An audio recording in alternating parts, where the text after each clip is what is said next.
Good evening, everybody. For the record, it is Thursday, December 6th, 2018. Time for the regular meeting of the Wenatchee City Council. We are out of executive session. The first thing we do every meeting is the pledge to our flag. So, Councilmember Bailey, would you lead us? I will, thank you.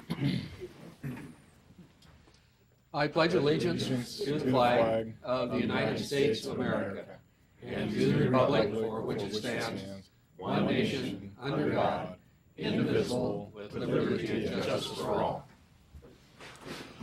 Thank you, Councilmember Bailey. And for roll call this evening, we have all members of the council are present. First item tonight are the consent items, which includes this evening's agenda, which is very short, vouchers and minutes from the previous meetings.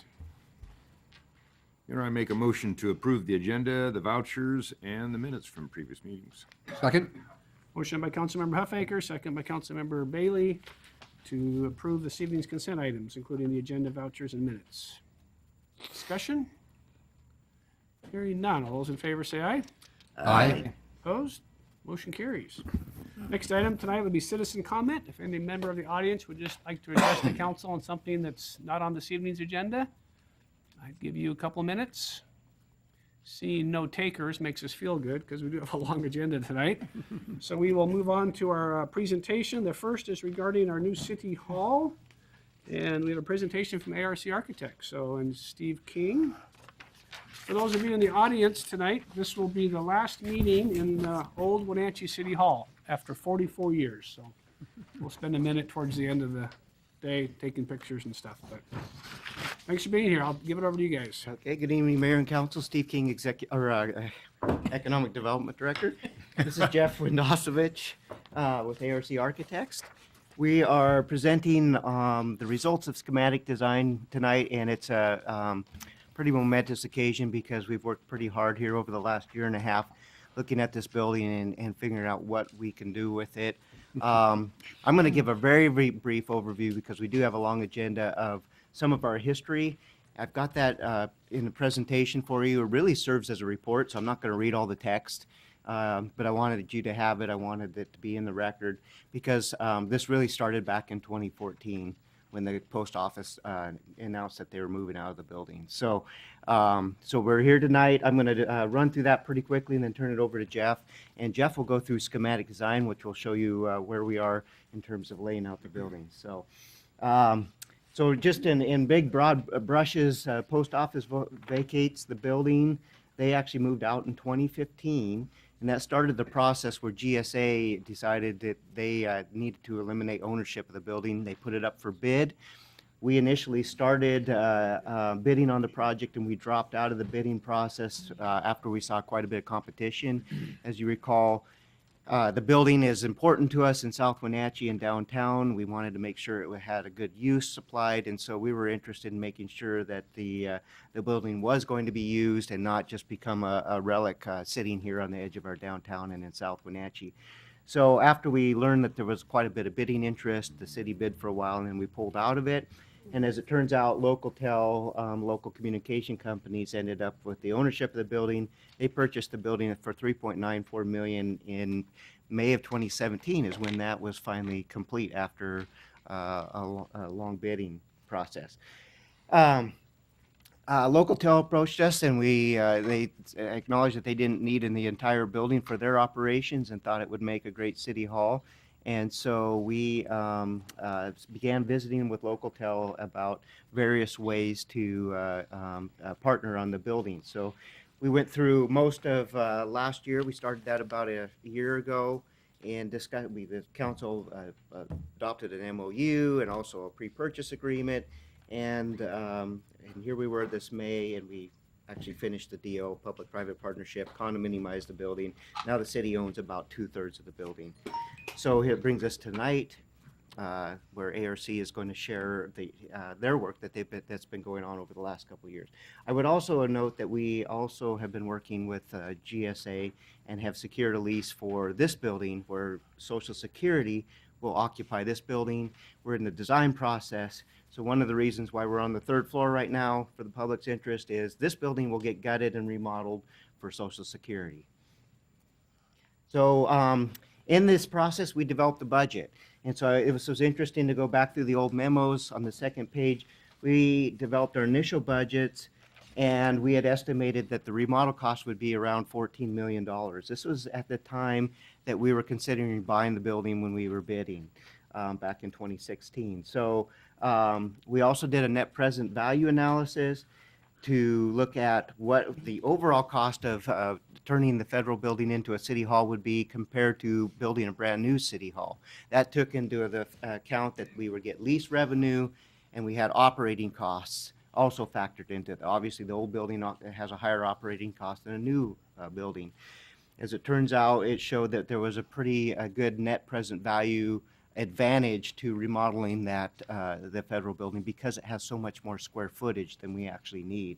Also, in our tours, we learned that most city halls, by the time they're built, are outgrown, and this building allows for us to grow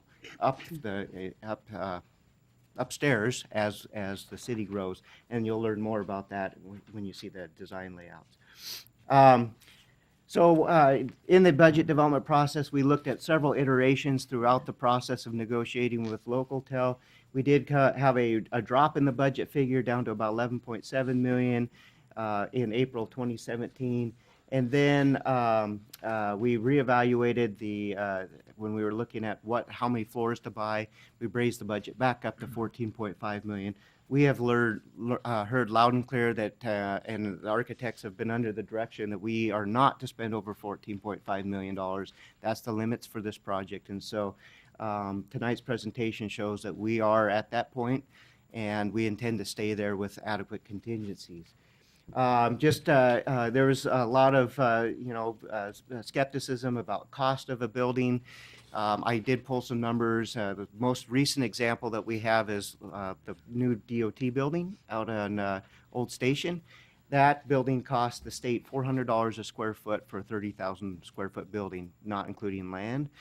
Our costs here today are about $420 a square foot for remodel of the building, and that's because we're seeing some construction inflation would be reasonable. That's for the remodel part.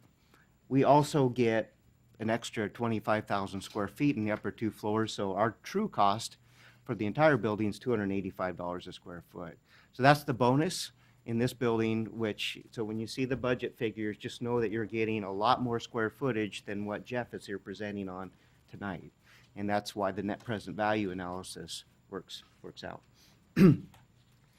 So the schematic design process is the process of determining how much of the building or how much of a building you need and how the building functions. And that's what ARC's primary objectives were. They also did some building evaluation to help us with those cost estimates. But out of that schematic design process, we had some key principles. I'll run through them real quick. The first thing we need to do is address our space needs. We're out of space here at City Hall, and we're out of space at our new Public Services Center out of McKittrick. Our goal, one of the key principles, is to convene as much of the city administration team into one location as possible. I think we've been pretty successful on that front. Provide centralized services for customers, being in this government center. Invest in downtown and South Wenatchee. Realize the benefits of a public-private partnership. Repurpose the building. I call it the government building because you don't see buildings built like that. Marble buildings unless you go to Washington, D.C. or the state capitol. And so repurpose the government building. Develop the building as a proxy for positive city culture for growth and development. Preserve the second and third floors for rentable short-term space. When I say short-term, 20 years. And know that it's available for long-term growth. So this is a long-term look at the building.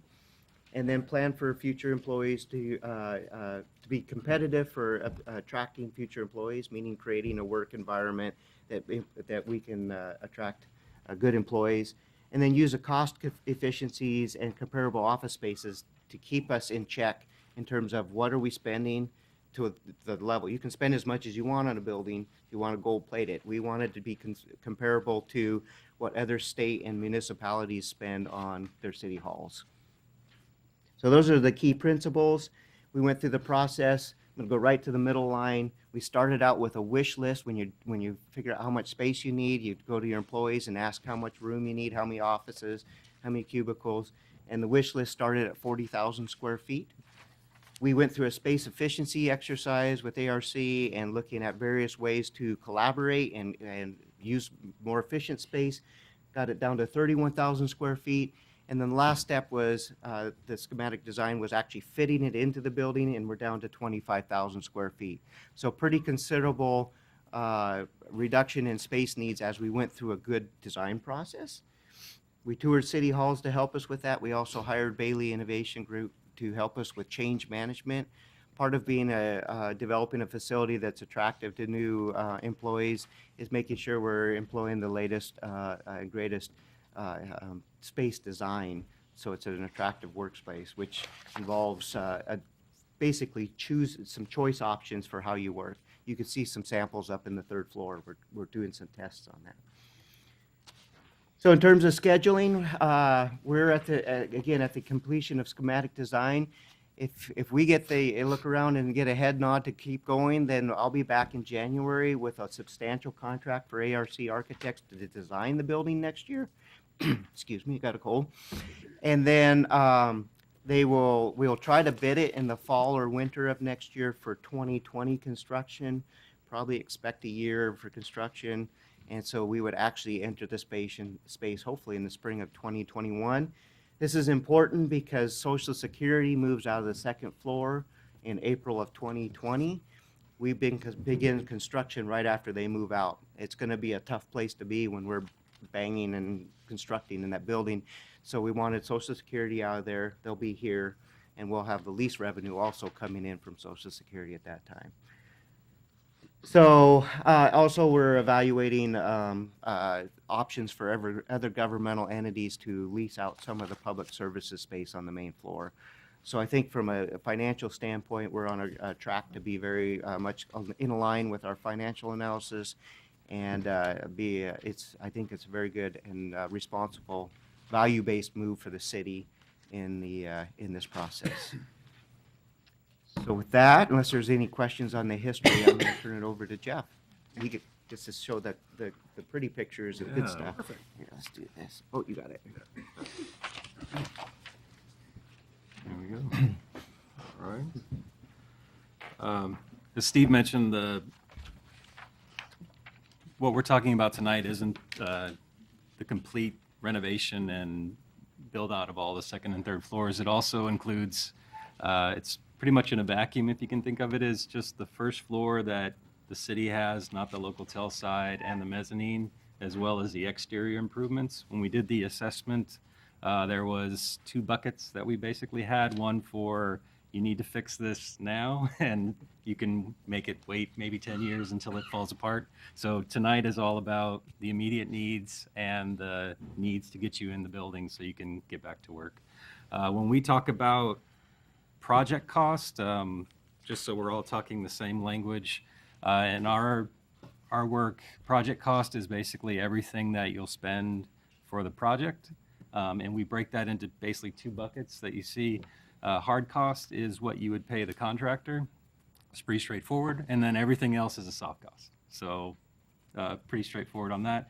The one caveat is at this level of design, which we call pre-design schematic design, we handicap ourselves because the estimator isn't given a complete set of bid documents. So everything's more pretty pictures and less concrete information. It's based on comparable information for mechanical electrical systems. So as you can see, we put a 12% estimator contingency on it. And the goal is that if you handicap yourself early on, the things that become unknowns, when they become known, the cost is absorbed in that contingency. So it's basically a safety net for bid protection and just to make sure that we stay under budget.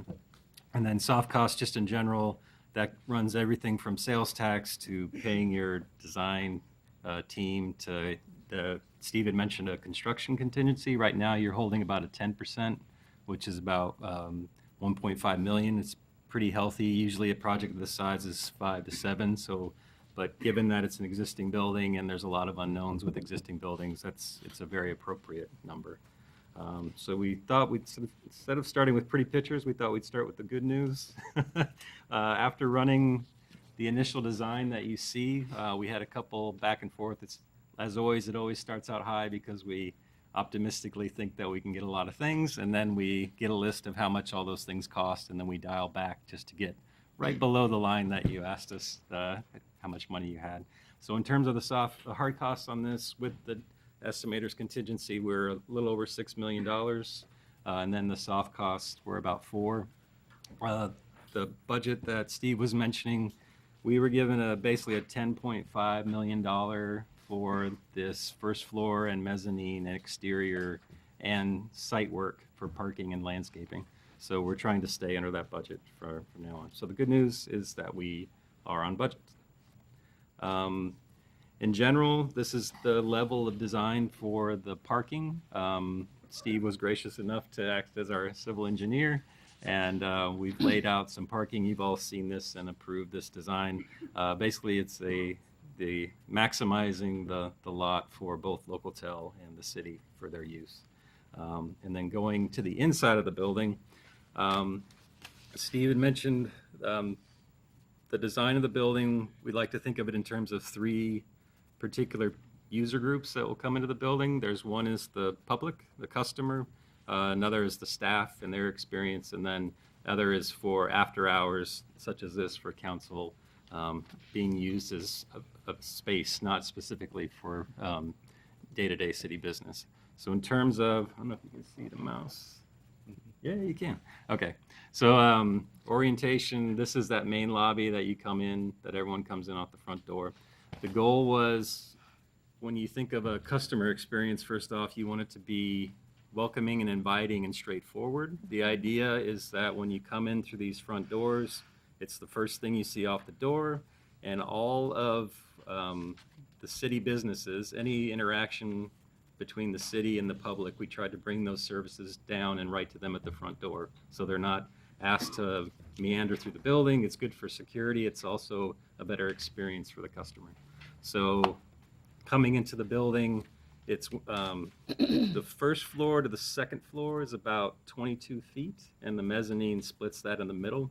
So we have a couple of spots, and you'll see more in the 3D views, that we wanted to designate kind of these special areas that were 2 stories in height, because they were programmatically they worked that way, and then just spatially it was nice, and then leave the single-story spaces for office and private spaces.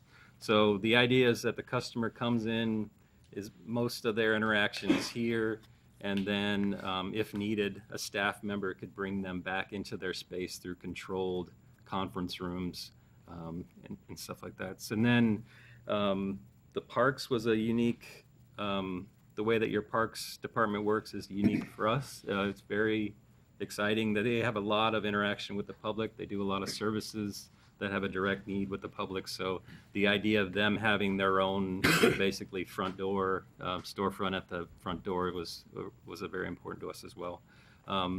This kind of hallway that shoots through on both sides, the idea is that the public would come in here or to parks, and then after hours, that you could shut down this main door and shut down the side door, and all of basically what we would do tonight would be controlled, and you could get into chambers directly in the bathrooms without having to lock down and go through the rest of the city hall. And since plans aren't fun to read, this is the same plan in 3D. If you basically chopped at 8 feet and took the top off the building, this is the same view of that plan. Again, coming into a lobby, into a customer service center, surrounded by all of the different departments. And then we'll get into the exterior a little bit later, but the idea, it's a cultural shift a lot for, I also went through this cultural shift of having private offices and then going to an environment that's primarily open office. There are benefits. The main reason that this often happens is because more people are asked to go into smaller spaces, so you can't have private offices. So you're basically dragged in to embrace this cultural shift. And I will say that if done properly, it does help. And I think the key things for staff, jumping to staff's experience, is that as long as you give people places to go for privacy, a private conversation, private meetings. They don't necessarily have to happen in their office or at their desk. So it's just this, it's a different way of thinking about working, where you're not just a resident at your desk for 12 hours a day and then you leave. You're actually interacting, and that was kind of the point of the idea of bringing everybody from different buildings into one building, is that you're no longer siloed into different departments, and you're being forced to play well together. Jeff, could I throw in Sure.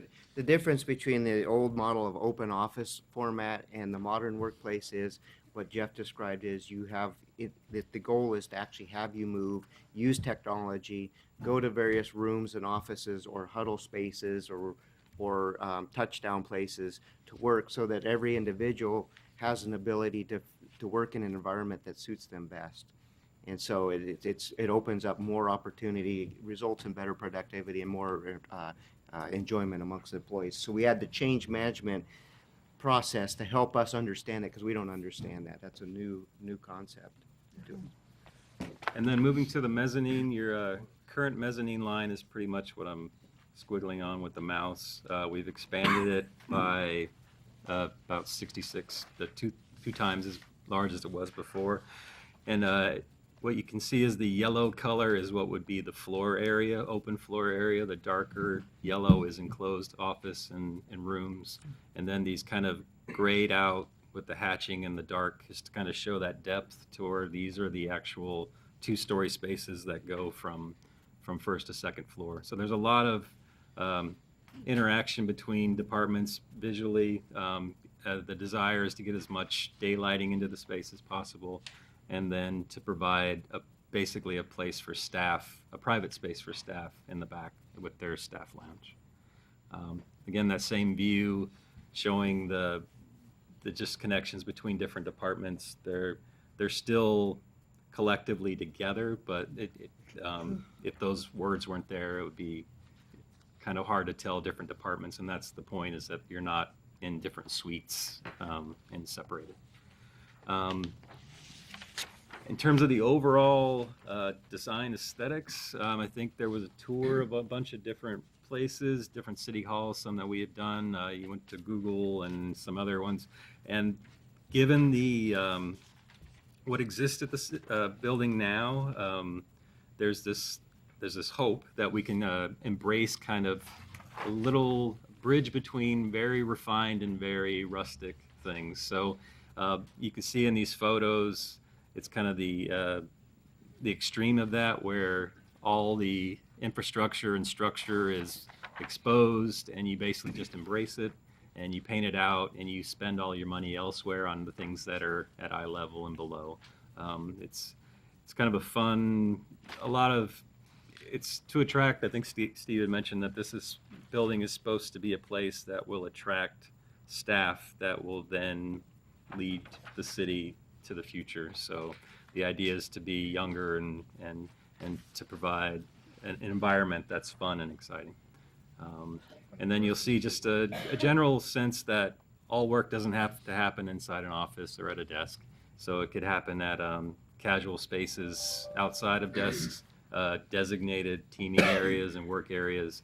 And then the idea that conference rooms don't have to be dark and enclosed, but you can interact even if you're not even in the meeting. Specific to this building, the customer service center, each one of these plans has a little red dot. It's probably really small to see, but this would be when you come in through the front door and you come into that customer service center. So you're basically surrounded by counters of all the different departments. So it's very clearly signed where you go, whether you're paying a bill or talking to the building department. There's spaces for interaction in the middle for staff to come out and actually meet with the public and do business out in those spaces instead of bringing them back into their world. And then there's just this, we like to call it the transparency of government, this idea that when you come into a space, it's not all solid, that you can actually see people working and doing work, and the customer feels comfortable knowing that the daily work of running the city is taking place. It's also fun, we can kind of pick up in the picture, but we fell in love with a book that showed a bunch of these historical images of Wenatchee, and the idea that you can showcase the history of Wenatchee at this center and actually put those images on glass so you can actually still see through, but the image allows some semi-privacy so that people can actually get their work done behind the glass.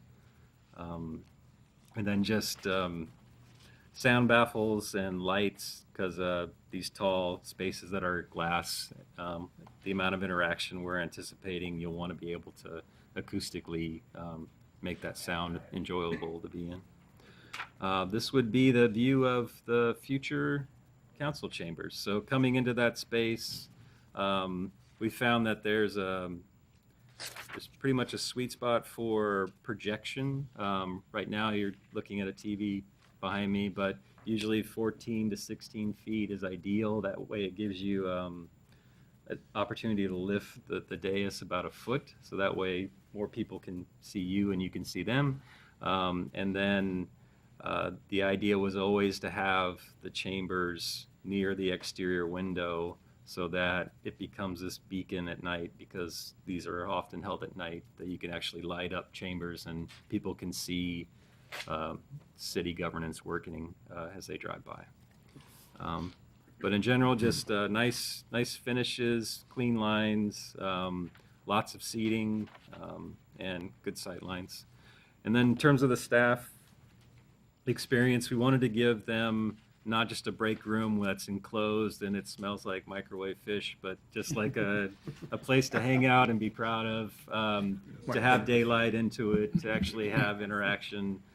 So it isn't just a bunch of tables in a room, but the idea of booth seating. And then this glass is actually one of the walls of the customer service center, so they can look down back into that space as well.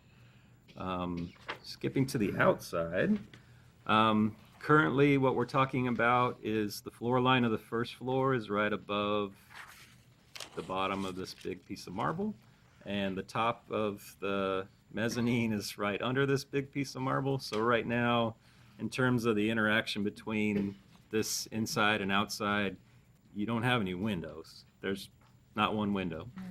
So the idea for us was, when we went through these studies, if you look at my little squiggly line hand, this grid line is a column, and that's a column.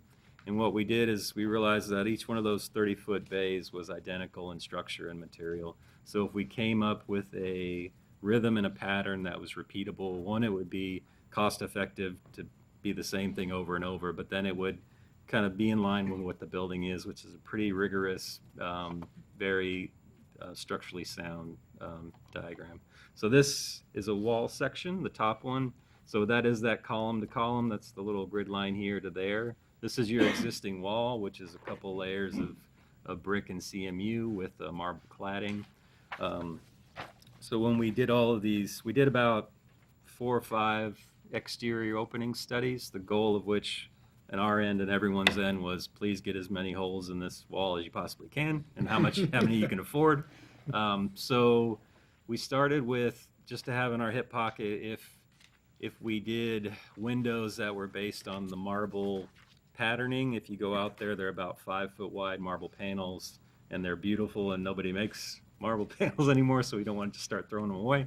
So if we were delicate and surgical in removing marble and letting that be the driver of where the windows are, and that would be an option, and you'd be very selective, and you basically have less window, more marble. And then to all the extreme of how many holes will our structural engineer allow us to cut in the building before something falls over. So that's the extreme between A and D.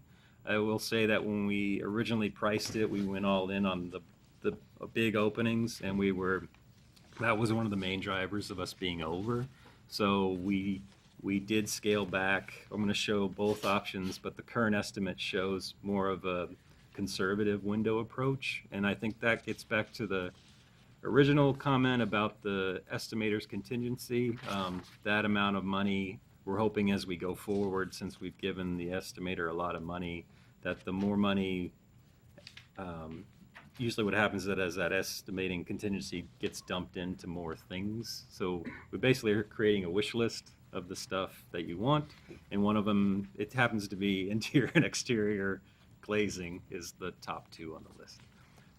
So this is that same view with the conservative approach. You can kind of see the white marble lines as the breaks between the panels. It would be just a rhythmic glazing, the dark is the glass, and with some sunshades on each side. And then we would treat the council chambers bay differently. We're actually projecting a volume a little bit out from the window, the existing wall, excuse me. But in general, wherever we can put holes in the window for windows, we're trying to do that. And then the second option is that more extreme option where we're taking out basically everything. Yeah. So, and daylight's good. So this that same view from the northeast corner. So this was what we call street presence. As a visitor, I came here and that was the first view I saw of the building. It's what most people will see when they drive up. It's what people will recognize as the building. So right now you don't really know, outside of the new lettering that you guys put on the building recently, nobody knows. It doesn't really scream City Hall or any of that stuff. So this solution is basically one of those where these solar shades, we're trying to find things that can do a dual purpose, so you're getting twice as much bang for your buck. So they perform from an energy standpoint, they reduce heat loads and all of that, but it was also an opportunity as a surface to put perhaps more historical imagery or a fun color if you want to add color to the building, or any kind of saying or quotes or mission statements for the city. And then that second view, same idea, more holes is basically it. And then what that does, and these are section perspectives. This is the plan showing where that building's cut and then pulled away. But the whole idea again is the more windows that you get on the perimeter, the more that the daylight will filter back into the rooms that don't have immediate access to the daylight. And more daylight is happier employees, and happier employees perform better, supposedly. So, and then the same cut through chambers as well. So you get the 2-story chambers volume, a 2-story customer service volume, and most of the open office areas, almost all the open office areas we have is 2-story in height as well. So that is where we are on the design. So I have, I guess, one sort of comment for the council members. When we sort of started this, if you go to the main floor schematic design, we've sort of debated parks versus having the city attorney's office and municipal court. So, we've talked about making sure that municipal court, if we did that, had a home. So that same spot could be used for sort of either. It says parks today. If we decided to make it municipal court instead, because we were quickly doing that, it pretty much can work for both. So I want you to know that we really haven't forgot about municipal court. It's just that little areas could work for both. It might change a little bit. So at some point, we're going to want some decisions about, is that going to be parks? Or are you ready to do municipal court? If municipal court's 5 years away, so we'll need a little bit of sort of help from you guys as to sort of what that space ultimately would look like. And then I got Steve, question for you, just because somebody asked me over the weekend or this week. So the stuff we got from Seafirst Bank, Seafirst Bank. Oh, yeah. Carol. So Dave's going to help us with that. There's okay, a number of places it could go. It could go down in the plaza area. okay. So Yeah. there's still a thought that ends up in the federal building somewhere? Mm-hmm. Okay. Yeah. Okay. Just didn't want to forget that. Yeah. Yep. Council members, questions, comments, thoughts? Carry on. Well, I guess when looking into whether we have less windows or not, as I was looking at this, I would say consider the sunlight, because I remember one of the cities we went to that was an issue. Mm-hmm. Which one? I forget which city it was that really, as the sun hit that side of the the building, it got pretty hot where people were uncomfortable. So Yeah, very. Yeah. I personally like the more windows, the merrier. But as I was looking at it, it is facing east, so the mornings would get a little hot.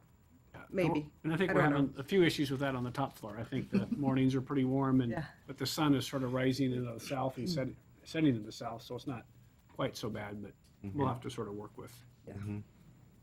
And I do like the idea of getting glass on that side. It needs Yeah.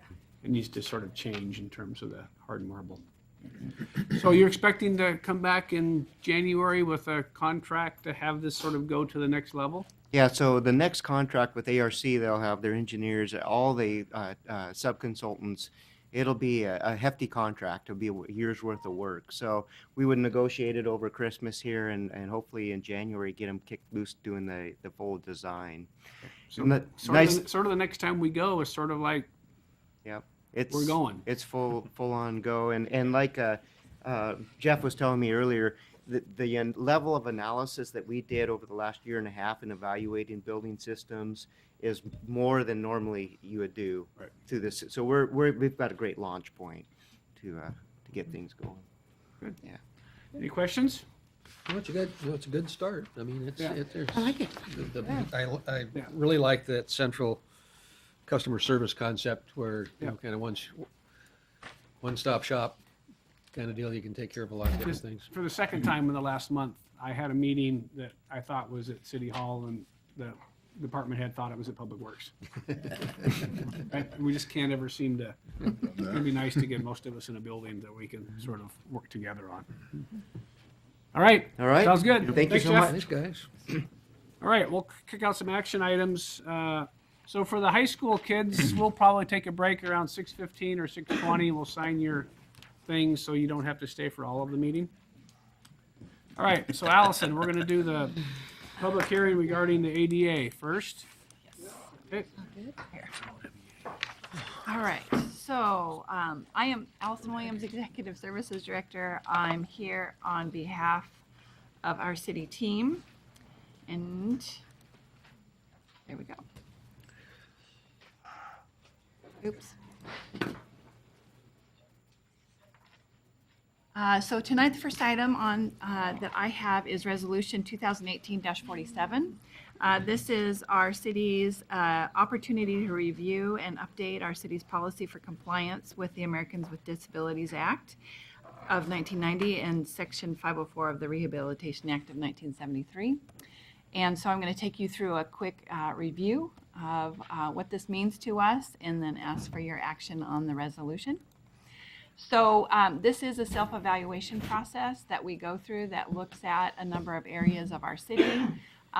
This is tonight a public hearing, an opportunity for public input, but as you'll remember, we had a federal civil rights audit that identified the Diversity Council as the annual ongoing opportunity for input.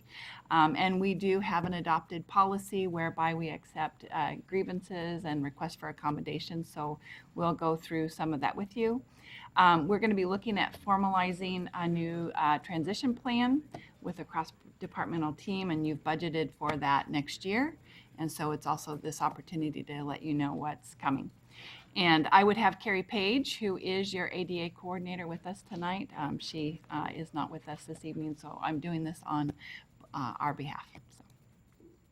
So a self-evaluation takes into account a review of the services, and so the accessibility of your buildings, facilities, parks, trails, public rights-of-way, our meetings, and our emergency management procedures and policies.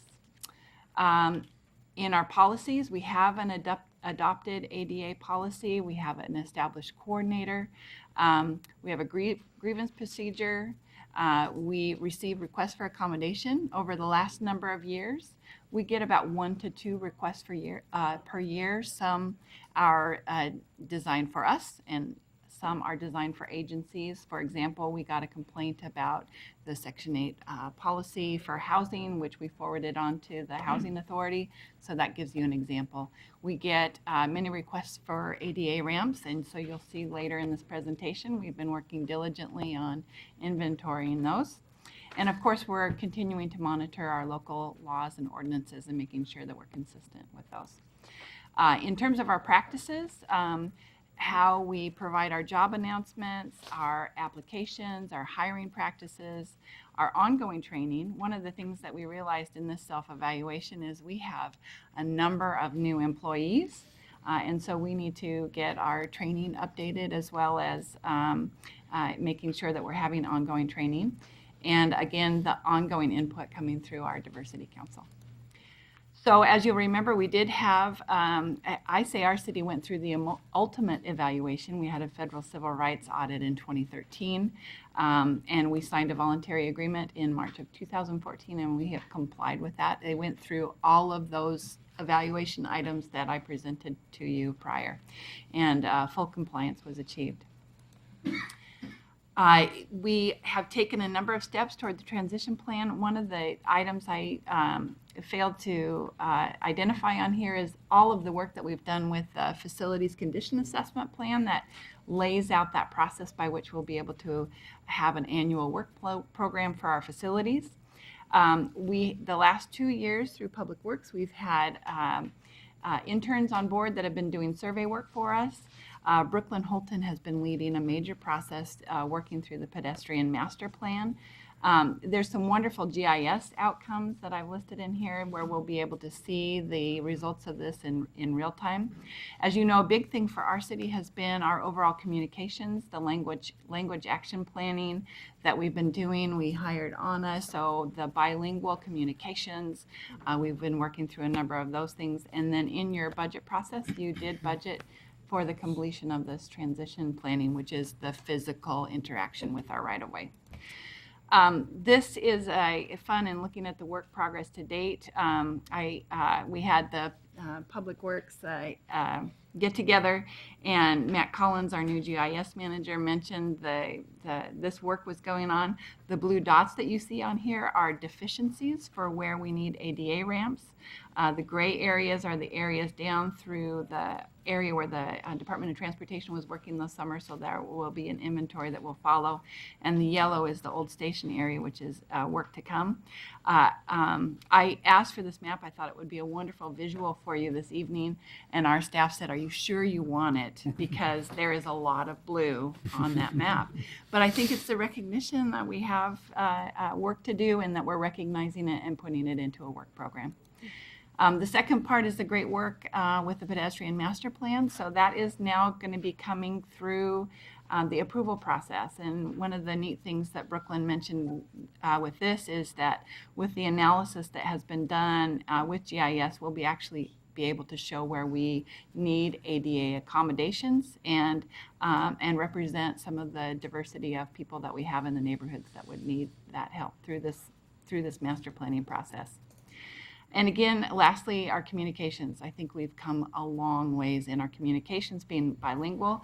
That looks like our normal website, but that is actually a translated website that we are working through a few last minute procedures, and we'll be launching that website after the first of the year. So next steps, we'll be establishing a new citywide committee to work through this process next year. The formal transition planning process. We're going to continue the implementation of our language action plan. We will be getting some new training on board for our employees and for our ADA coordinators. And again, we'll have the ongoing input and training provided by our Diversity Council. And so before you, you have Resolution 2018-47. Which would identify that we have gone through the self-evaluation process, and we would ask for your approval of that resolution and our next steps. Thanks, Allison. Any questions of Allison before I turn over to the public for any comment they might have? Seeing none. Any member of the audience wish to address the council on this public hearing item regarding our ADA plan? Seeing no takers, I will turn over to the council for any action they may be willing to take. Your Honor, I will make a motion for City Council to approve Resolution Number 2018-47, approving the review of the city's policy for compliance with the Americans with Disabilities Act of 1990 and Section 504 of the Rehabilitation Act of 1973. Second. Motion by Councilmember Esparza, second by Councilmember Harold to approve Resolution 2018-47, approving the review of the city's policy for compliance with the ADA. Discussion. Thanks for doing this, getting this off our to-do list. All right, all those in favor say aye. Aye. Opposed? Motion carries. Thanks, Allison. I have the next two items. I'll invite up Frida Stevens. Yeah, so I think what we'll do for those who are in the audience this evening, I think we'll do items B and C next, because I see Frida is here. I see a number of friends from the Lions Club here, so maybe we'll move item G after the TPA stuff, so if they wanted to go on and do other things, they probably could. So we'll just do B and C next, and then we'll jump to the locomotive park renaming, if that works for everybody. Your Honor, I will recuse myself on items B and C. Okay, thank you. All right, turn it over to Frida and Allison. So the next item you have before you is every year for the tourism promotion area, you are forwarded their budget for your approval. And so at their last special meeting they had on November 29th, they worked through the budget. The overall amount was included in your already adopted budget, but they were working through the various line items. And the statute requires that we provide you with a list of participating hotels. And so we would ask for any questions and ask for your approval of the 2019 tourism promotion area budget. And Frida, if you want to make any comments or. Well, we'd like to see, I think you can see we've had some good results. I think you can also see that we're pretty frugal, and we do like to thank our two council people who stay with us every time. Mike and Ruth, thank you very much. We appreciate you working. And to Allison and Tammy, thank you for that. I think we can see some of the good results from the TPA. I think October is a really high point for the community. Thank you to the convention center. We did 71% of occupancy versus last year of, it was 62. Oh, wow. That's a big kick. That's a big kick. So Linda and her group decided to just fill the whole town every week. They let them have a couple of days off, then the next week and so on and so forth. That was very favorable for us because we'd started out a little slow. Everybody knew before we were starting out a little slow, so it really helped us catch up. We looked to finish the year with about a point or two higher than the prior year. We'd like to say that a lot of that has all the credits of the advertising, the things that we promote, and so forth. You will also see on your budget, just a quick thing because I won't take up all your time. In 2018, we spent money on the thing that everybody wants to know is training for our staff in all the hotels, because that's been an ongoing thing. And the Chamber, working with North 40, you will find it on their website. They have done vignettes, and you really ought to take a look at them. PIBUS is going up next, but we have Stutz where I can go pick fruit, because it's one of the biggest things people want to do. We have one on Mission Ridge. They're just in downtown, so they're nice training little vignettes that our staff can see. They can know what's going on, because we do know we have things that change and so forth. And that's something that we at TPA felt was very important to welcome our outside people when they were coming in. And they're really pleasant and so forth. Something on the trail is on it and so forth. And it will also actually be available that the public can go take a look at it too, so they can get up. What do I do to get to Mission Ridge? And they're very designed and very equally done. We're kind of staying in pretty much the same budget. We're frugal. We're looking to carry some reserves over again this year so that we can use them next year. And with a lot of the competition coming around, we have new partners in town coming, so we need to bring them some more business. And we're feeling pretty good about it. So, any Great. questions? Thanks, Frida. Any questions for Frida? Hearing none, I guess I'd entertain a motion for the council to approve the 2019 TPA budget. And I'll make a motion for the city council to approve the 2019 tourism promotion area budget. Second. Motion by Councilmember Huffaker, second by Councilmember Markart to approve the 2019 tourism promotion area budget. Discussion? I'd just like to let Frida know it's a pleasure to be on that board, and I know I like seeing budgets and where the money goes, and I believe you set us up to be successful. It's a great board. Yeah. And we have some new people coming and so forth, so thank you. They'll appreciate it. All right, any other discussion? Hearing none. All those in favor say aye. Aye. Opposed? Motion carries. Then we've got a couple of reappointments.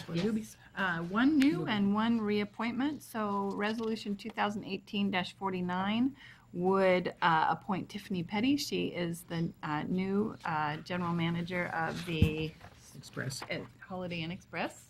And then reappointment of Charlotte Mayo of Whispering Home Suites for a 3-year term. So I have one action for both resolutions if you desire to do that. I'll make a motion for the city council to approve resolution number 2018-49, appointing member of the Tourism Promotion Area Advisory Board for a 3-year term, Tiffany Petty. Second. Motion by Councilmember Poyer, second by Councilmember Bailey to appoint Tiffany Petty to the Tourism Promotion Area Advisory Board with adoption of Resolution 2018-49. Discussion? Hearing none. All those in favor say aye. Aye. Opposed? Motion carries. And the next one?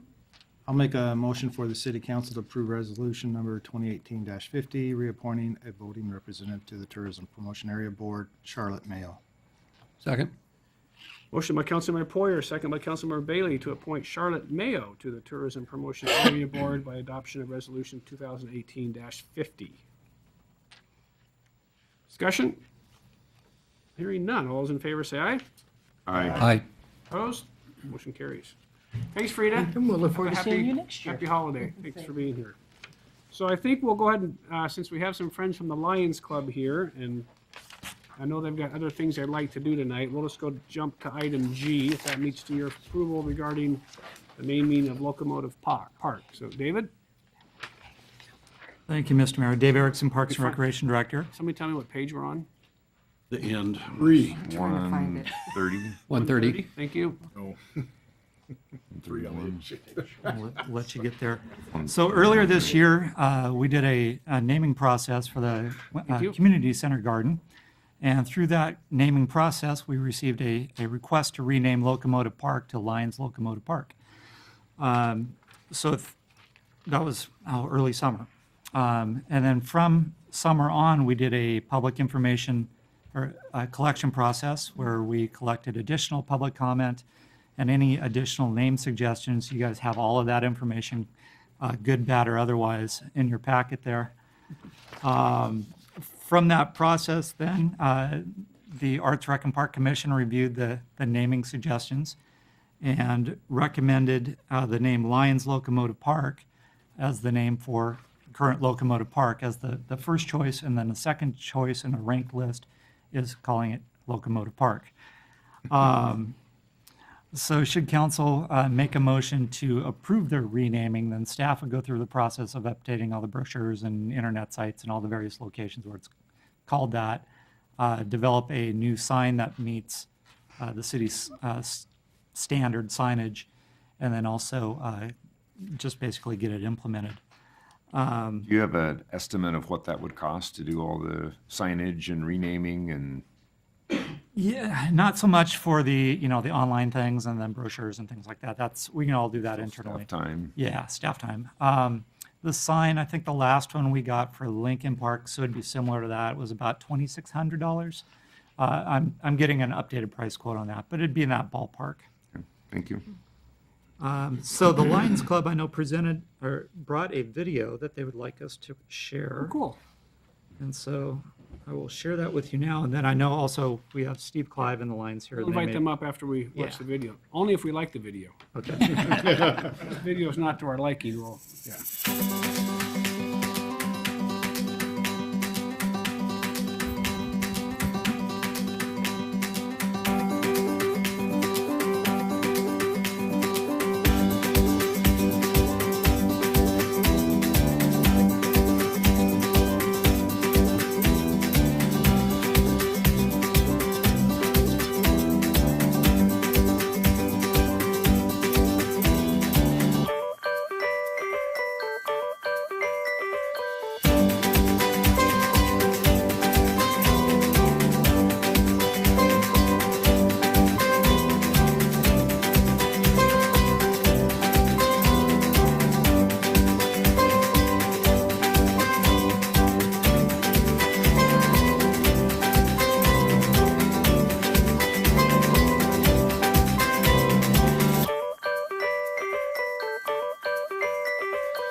Excellent. Steve, you want to come up? Well, it'd be hard to turn it down. Well, as you saw, Lions Club's been around here for a long time, and we've provided service for years and years and years here. We've been fairly active in cleaning up the roadways on the north side of town and see the train park, locomotive park, as a place that people see when they first come into town. And it's important, I think, for us to make sure that that entryway, that gateway to town looks good. And so I guess I think as far as renaming the park, I think that it provides a motivation for us, if it is renamed Lions Park, to remain active and maintaining it and making sure that it does perform like we all want it to. And so I guess that's kind of the reason why I'm here, to see if maybe by recognizing the efforts of the Lions Club and also provide a little motivation for us to continue to work with the Parks Department and maybe help with other projects that come up from an expense standpoint. I think we'd be willing to contribute that and time and effort. I think it would be a great partnership. So, any questions? Driving by the other night, I think with the lights on it, it really does look spectacular. Oh, that's amazing. Yeah. It really does. Yeah, it's At night, fantastic. Yeah. this time of year, it looks really great. Sure, sure. Any questions? I'd be happy to. I was just kind of curious. Locomotive Park and you know, most of the discussion is centered on the locomotive itself and taking care of it. What other projects for the park have the Lions considered? Picnic shelters or platforms? I know there's, you know, Yeah, it's there's meal service complicated down there. because there's a lot of unusual activity that goes on at that park. And, you know, we've talked with Dave about some of the things that he has coming up. I know there's been some discussion about putting in some restrooms and that type of thing. That park is very unique in that from an access standpoint, it's very difficult to get to. It's not very family friendly. It's got busy streets all the way around the park. We'd love to have more people participate there, especially, you know, unfortunately right now it's used very heavily by people that are indigents, but we're willing to work with some of the plans that Dave had in maybe dressing that up to some degree. So We have some improvements planned in the capital plan. It's kind of down the road a ways, but Why Locomotive Park and not another park? Just curious. that's a great question because, yeah, I mean, there are probably other parks in town that would, like Rotary Park. I mean, a great place for families, good access, so forth and so on. But as our motto says, we serve, and we see it as a way to provide service to the city and provide a great entrance for the people coming into our town. So It is an entrance, for yeah, sure. yeah. All right, any questions for Steve? If not, I guess the options are to do nothing and it would remain the same, or if someone made a motion to rename Locomotive Park Lions Locomotive Park, then we would move in that direction. So I think we're looking for a motion. It's not specifically talked here with the staff, but they're looking for either a do nothing or a motion. Well, I kind of looked through all the comments and things like that, and I was kind of ashamed at some of the comments that were made by it. And one of them that stuck out to me was why. But I keep thinking, why not? Right. So I'm going to make a motion for the, we have an actual motion, or do we? No, you just sort of got to make one up. Okay, so I'm going to make one up. I'm Motion going to to make a change the motion name, for yeah. the Locomotive Park to be renamed to Lions Locomotive Park. And I Second. appreciate all the work that you guys have really put into it. Thanks. We've got a motion by Councilmember Huffaker and a second by Councilmember Esparza to rename Locomotive Park to be named as Lions Locomotive Park. Discussion from the council members? My personal thanks to the Lions Club for taking on that project. Hearing no discussion, all those in favor say aye. Aye. Opposed? Motion carries. Thanks, you. Steve. Thanks, members of the Lions Club. All right, let's go back to where we were at. Are we ready for a quick break, or should we do one more? Jessica, how long do these two take? I guess Okay, we're gonna do two, so Jessica can go home, then we're taking a break. All right. We'll make sure this is fast. Only for you. We're keeping Dave, but we're letting you go. Thank you. Yeah, meter's running. All right. All right, so All right. item D. Item D. Good evening, everyone. I'm really excited to bring forward tonight these two agenda items for you. They're both grants from Ecology that we applied for a couple years ago, and they've been on hold because of state budget issues, and now finally the money has been released. So the first one we have tonight is actually a project that's been in our Stormwater Comprehensive Plan since 2010. And in 2016, when the funding we'd been awarded the grant, but the funding wasn't released to do some improvements to our North Wenatchee stormwater facilities.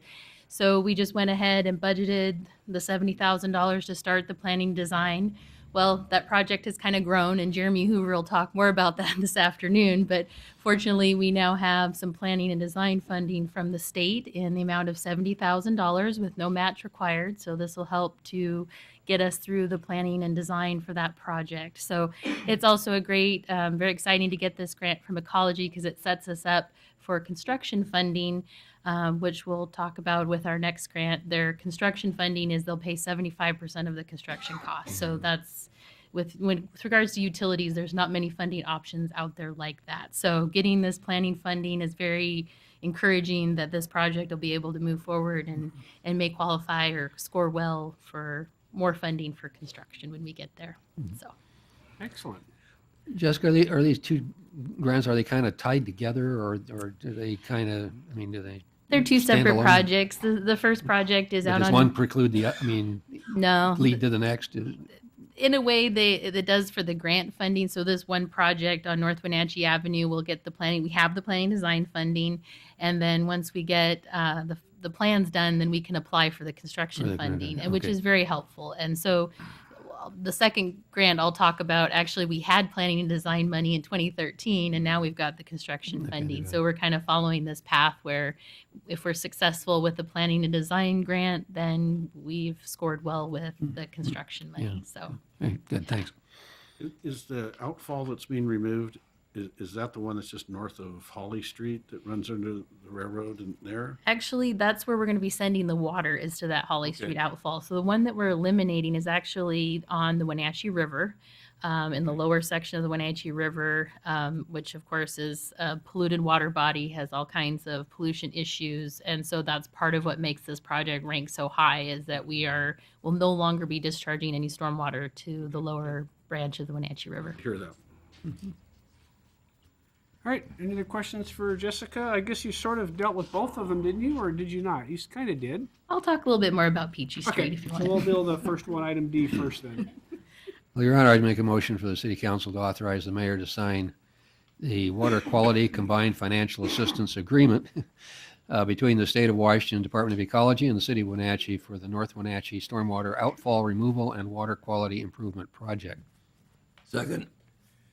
A motion by Councilmember Bailey and a second by Councilmember Markart to authorize the mayor to sign the water quality combined financial assistance agreement between the State of Washington and the Department of Ecology for the North Wenatchee Stormwater Outfall Project. Discussion. Hearing none. All those in favor say aye. Aye. Opposed? Motion carries. Thank you very much. Peachy Street. Peachy Street. So this is construction funding. As I mentioned, this is a 75% grant that Ecology will be paying for. So really good return on our dollars, so our stormwater utility dollars, which would provide the match. In this project, we are going to be doing some water quality facilities throughout what we call our Peachy Street Basin. And the Peachy Street outfall actually discharges through Hale Park, and it includes all the way up to around the high school, ferry, and into some of the older sections of town. And so we've seen high levels of sediment coming off of the roads. At first we thought, well, this has to be like a pile of dirt somewhere that this is coming off of. We went and looked for it, we couldn't find it. It's just, there's a lot of sediment being transported when it rains. So the facilities that we're installing And our pipes don't work very good? well, we just don't have anywhere to catch the dirt. So this provides some places to catch that dirt before it gets out to the river. These types of facilities, we're really good at maintaining because we just need to roll the Vector truck out there and clean them out. So very efficient for us to operate and maintain in the future. And Ecology is going to pay for 75% of the construction. So we're pretty excited about that. Would this maybe cure the issue that's always on Russell and about one of the wood streets there by Salvation Army across from Pioneer Park that's forever has a lake during runoff periods? So this won't really provide more drainage. This is a water quality project. Okay. But we will make note But I of was that. just wondering if there was Yeah. a lot of sediment in there that might have been. That is one of our issues in this basin. We have a lot of areas where there's no curb gutter and sidewalk. And so that sometimes leads to more erosion and sediment getting into our stormwater system. So, We're all about water quality. yes. It's important. All right, any other questions for Jessica? If not, I'd entertain a motion. Yeah, I'd like to make a motion for the city council to authorize the mayor to sign the water quality combined financial assistance agreement between the state of Washington, Department of Ecology, and the city of Wenatchee for the Peachy Street Basin Water Quality Retrofit Project. Second. Motion by Councilmember Markart, second by Councilmember Huffaker to authorize the mayor to sign the water quality combined financial assistance agreement between the Department of Ecology and the city of Wenatchee for the Peachy Street project. Discussion? Hearing none. All those in favor say aye. Aye. Opposed? Motion carries. We'll take a little 10-minute recess. We'll sign some papers for you guys, and we'll reconvene at 6:32.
All right. We are back in session. Next item, item F, Hill Skate Park contractor selection. Thank you, Mr. Mayor. Dave Erickson, Parks and Recreation Director, and Charlotte Mitchell, our Parks Capital Project Manager. So this evening, we are requesting approval of the selection of Grindline as the Hale Park Skate Park contractor and authorizing the mayor to sign the contract. So earlier this year, we went through an RFP process for the skate park. We received 2 qualified submittals, both from 2 really good companies. We had a 9-member evaluation committee that was made up of Charlotte, myself, a couple of our Arts Rec and Park commissioners, and skate board representatives from the community, reviewed and scored those proposals. Then it went on to the Arts Rec and Park Commission. They also reviewed that, and they are unanimously recommending the selection of Grindline. This is a state grant funded project. So this is one of those that we're using a state grant to match a federal grant and back and forth against each other. So it's kind of fun that way. With your approval this evening, we would start the design process with the skaters right after the first of the year, with the goal of having the park open by about the time school gets out next summer. Grindline actually has done a park here locally. They did the Leavenworth Skate Park, the new one. That was my question, so. Yep. All right, any questions for David or Charlotte? Any questions about the process? If not, I would entertain a motion. Your Honor, I move for approval of the selection of Grindline as the Hale Park Skate Park contractor and authorize the mayor to sign the standard city construction contract for the project. Second. Motion by Councilmember Harold, second by Councilmember Poyer to approve the selection of Grindline as the Hill Park Skate Park contractor and authorize the mayor to sign the standard city contracts. Discussion. Dave, are they both the designer and the builder? Yes. Okay. And Charlotte is the engineer to make sure they build it correctly. And are there any, they did the one in Leavenworth? Mhm. Okay, so that's Yeah. closest example. Any other reasonably close examples of their work? They did one in Boise. I have actually brought their thing here. Issaquah. Oh, Issaquah? Oh, yeah, they're Okay. Seattle company. Okay. So a few pages in. Okay. All right, thank you. I've heard really good things about the Leavenworth one. Yeah. Yeah. It's really well used out there, so. All right, so we have motion, we have a second, we've had discussion. Any other discussion? Hearing none. All those in favor say aye. Aye. Opposed? Motion carries. I was in Charlotte's office the other day, and her list of projects is longer than a whiteboard. She's got like 8 or 10 of them that she needs to oversee, so. Needs a bigger whiteboard. Yeah, welcome to the Parks Department. I'm going to be very You can efficient. buy her a bigger part. Yeah, whiteboard. exactly, yeah. The wall's pretty white. Just write on a Sharpie. All right, so we're gonna maybe approve some folks to the Arts, Parks, and Recreation Commission. Yes, so we have the next 4 action items, which would be appointments and reappointments to the commission. So all of these were unanimously recommended by the current commission. We interviewed the candidates at our last meeting. We've got Commissioners Longauger and Peterson seeking reappointment. They're just finishing up their first terms. And then we also have 2 new candidates.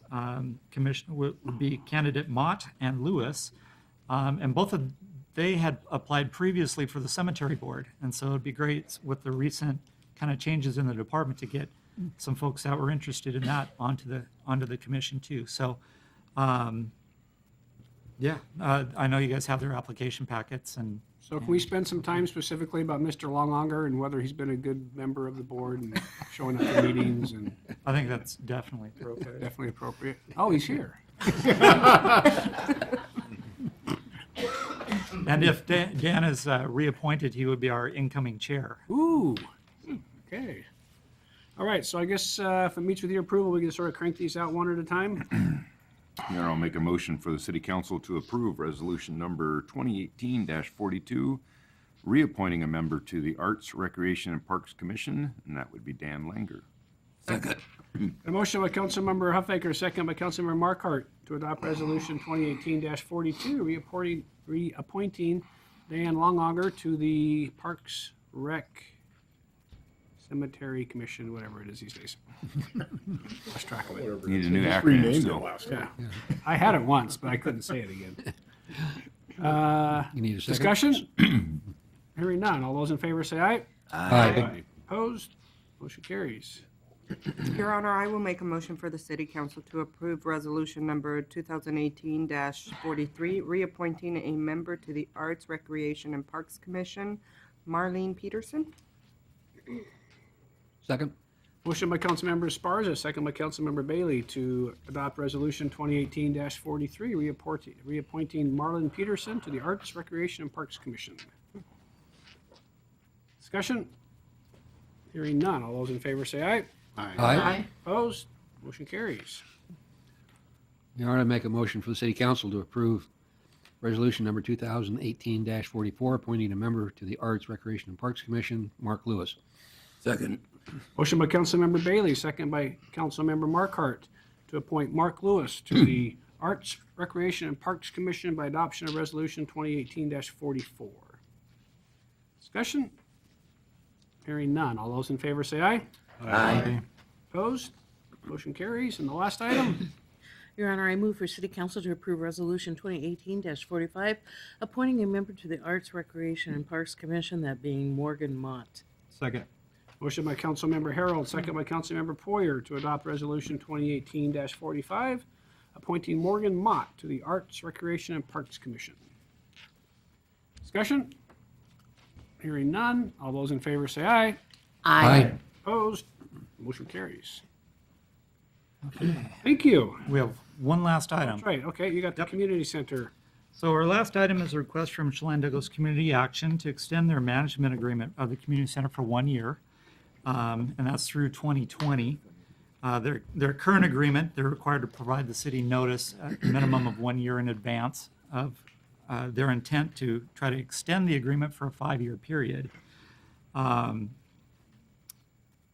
Let's see. So if this isn't approved, then their current agreement would expire at the end of 2019. In which case, then we would go out and do a request for proposals process to kind of revamp and relook at the management of the center.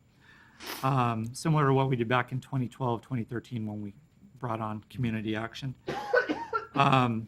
If you would like to extend the agreement for the year, then you would approve the resolution 2018-46, which is included in the packet. With that, I can try to answer any questions you might have to. The normal extension is 5 years, but they're asking for only one? Correct. Yeah, it's 5 years in the agreement. They're requesting one because they changed directors and wanted to get a better idea of what direction they wanted to go. Was their kind of the rationale. David, one of the questions that I heard earlier is, how much is the facility being used by sort of the local community for quinceañeras or weddings or is it really being utilized in the way that when we had it, or is it sort of changed with community action?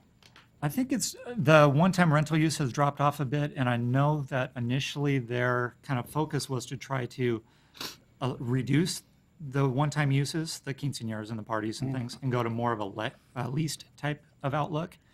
Not But successfully. financially, that's not. We also that was kind of our ideal too, but that wasn't when we were operating. But you couldn't pencil it out to make it work that way. Right. So I don't have the specific numbers of their rental use in front of me. I can get those. They report on that about once a year. Carlos, their on-site manager person, has either left or is leaving. He's moving down to Texas. So Okay. there could be some changes that Perhaps way. too. perhaps another reason. Yeah, part of me just thinks that we ought to just sort of not do the extension, let this sort of lapse, sort of review it next year from the city council's perspective and sort of see what may lie in front of us. So that is sort of my recommendation to the council. That would be my thought. And I think maybe the thought of I know the Parks Commission sort of agreed to this, but I think maybe it's time for another direction. Or at least they can come back and, like you said, look at it like everybody else, and then we have more options too. Right, yeah, and we would prepare an RFP and send it out to everybody, including community action. So if they want to continue on that way, then they could still participate. Okay. So I guess I'll just basically say if we've got a motion, then let's make one in second. If we don't have one, then I'll just ask Allison to send a letter to Mr. Walker indicating that the city chose not to renew its do the 1-year term. So anybody interested in making a motion?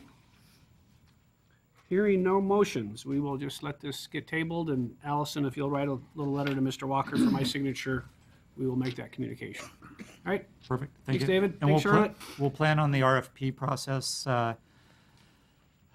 starting early next year, and it'll take several months to get all the way through it, but hopefully by middle of summer or early summer, we should have. Okay, and let's sort of talk about timing and see how that Yeah. goes. Perfect. All right, thanks, David. Thanks, Charlotte. Captain Reinfeld. Waspic Mental Health Field Response Team Grant. Yes, sir. Good evening, Mayor and Council. I'm Captain Edgar Reinfeld with the Wenatchee Police Department. I have before you tonight a contract for presentation regarding a grant that we were awarded from the Washington Association of Sheriffs and Police Chiefs for mental health field response teams. The grant was published in June with a very short turnaround time for application, which we went and made our presentation, and we're one of 8 groups selected. This grant does not just impact the city of Wenatchee, but all of Chelan and Douglas County as the influence area for our mental health responses through Catholic Charities. The grant was awarded for $92,655.99, which is to fund some small equipment, some training for a new employee at Catholic Charities, and then basically they're taking care of their wages and benefits for a period of roughly 1 year for direct responses to the field. This has been in play for the month of October, November. We've made our first reporting. We'll make our second reporting next month. It's working successfully with the exception of Catholic Charities cannot find somebody to hire to fill the role. So they are stipending and they are doing the work on overtime shifts, which is actually cheaper than what we budgeted for in the grant based on their contract with their employees. So with the motion here, the request is to authorize the mayor to sign the contract. It has to be a pass-through grant from WASPIC. We could not have them pay Catholic Charities directly. So realistically, Catholic Charities must invoice the city invoices WASPIC, and then we pay back through the channels the other way. And we're having some success with getting folks who need mental health and getting them to Parkside and getting them sort of the help they need. Whether they involve last month Parkside or so. not, absolutely. In fact, as we sat here for the first 30 minutes of the council meeting, they were out with a person at a hotel during a time we would not ordinarily have had coverage prior to this grant because it was after 3 p.m. So the person on the WASPIC time, on the WASPIC dollars, was out there actually with the client, working with them, and realized it was escalating, called for officers to come deal with it. The primary focus is to increase the response, to decrease the response time and increase the responsiveness for Catholic Charities to be there as the designated crisis responders for our 2-county region. This program is designed to have the crisis responders in the car with an agency. It doesn't work in our environment. So instead, they've got a scanner and are listening and start moving toward the calls they know they're going to be needed at during these periods. Good. Well, it seems like a well-needed and. Yeah, sounds good. Captain, how many people do you have at this point working shifts? So the designated crisis response staff here is effectively 3 who are the primary designated crisis responders in addition to case managers. This adds 1 person basically from 2 p.m. to 10 p.m. as the covered shift Tuesday through Friday, and then Saturday they're sliding the hours back and forth. We're settling on around 9 to 5 or 10 to 6, or depending. If our first meeting to really analyze what they're needed on Saturday will occur in January, where we'll set those hours for the remainder of the grant period. But they're very flexible. We've had the DCR who was scheduled to work on Saturday realized the calls are coming in at 7 o'clock in the morning, heard them, called, and just started their shift early. And they went from 7 to 3 instead of doing something later. They've been extremely flexible in meeting our needs.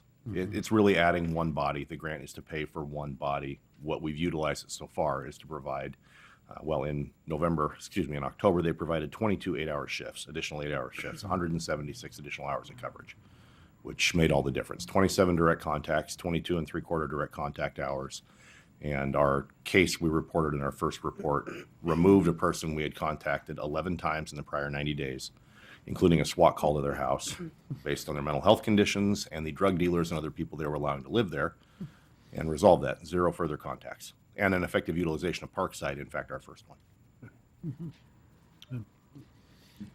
Yeah, sounds like a win-win. Yeah. My only question is when this grant goes away, what are we going to do? Because we're going to start really relying on that We are, sort of work. and this is the question. And talking to Eric Skansgard, who's the director for community outreach for Catholic Charities, who's really been the driver. When he arrived here in 2015, we started field response and have made a model program really for this region in the way we're set up. Their commitment is to try to keep whatever happens after this grant going. They are proving to their own agency the value of this. They're proving to the state, to the MCOs, the value in doing this. So hopefully the funding would be ongoing for that body going forward. One of the things that'll come out of this, though, is a real analysis of when they're most needed. And even if we lose that position, altering the schedules to provide the coverage needed is still a win out of this. That's funded by WASPIC at this point. All right. Any questions for Captain? If not, I entertain a motion. Your Honor, I move for City Council to authorize the mayor to sign the Mental Health Field Response Team grant agreement with the Washington Association of Sheriffs and Police Chiefs, WASPIC. Second. Motion by Councilmember Harold, second by Councilmember Huffaker to authorize the mayor's signature on the Mental Health Response Team grant agreement with the Washington State Association of Sheriff and Police Chiefs. Discussion? Hearing none. All those in favor say aye. Aye. Opposed? Motion carries. Thanks, Captain. sir. Appreciate it. I'll need 3 originals. I will leave them with Tammy. Okay, and I will sign them sometime tomorrow. Okay. All right. County Solid Waste Program, we're gonna get a building built. Sounds like it. Hopefully. Yeah. Good evening, Allison Williams again. So yes, before you, you have an addendum to the interlocal agreement for the provision of solid waste. They have been working diligently to get the moderate risk waste facility built. And they have come back to each of the entities for our pro rata share for the cost to complete the facility. Councilman Huffaker sits on the board, so he can provide any additional detail. We have a portion of this in our budget, but we talked about it at Finance Committee today, and we'll be bringing a budget amendment for the remainder as a part of next year's budget amendments. We have some significant reserves in our solid waste fund Yes. from back when we were in the garbage business. Brad would tell you, but he's listening to his children sing at their Christmas play tonight. He'll be back. I don't know if there's $300,000 in that $300,000. account. Yeah. So we're going to use the reserves from the solid waste to help get the facility built. We thought it was going to be the Great to have that complete. yeah, no, and it's a service that we need to have. We need to have a place to take gasolines and oils and those sorts of things on it. Will the service be essentially prepaid? There will still be a small fee when you take the waste out there. And if you're not within our county, so Douglas County will still be able to come out there, but they will be an additional fee if you're out of Chelan County. The fee is to cover operating costs.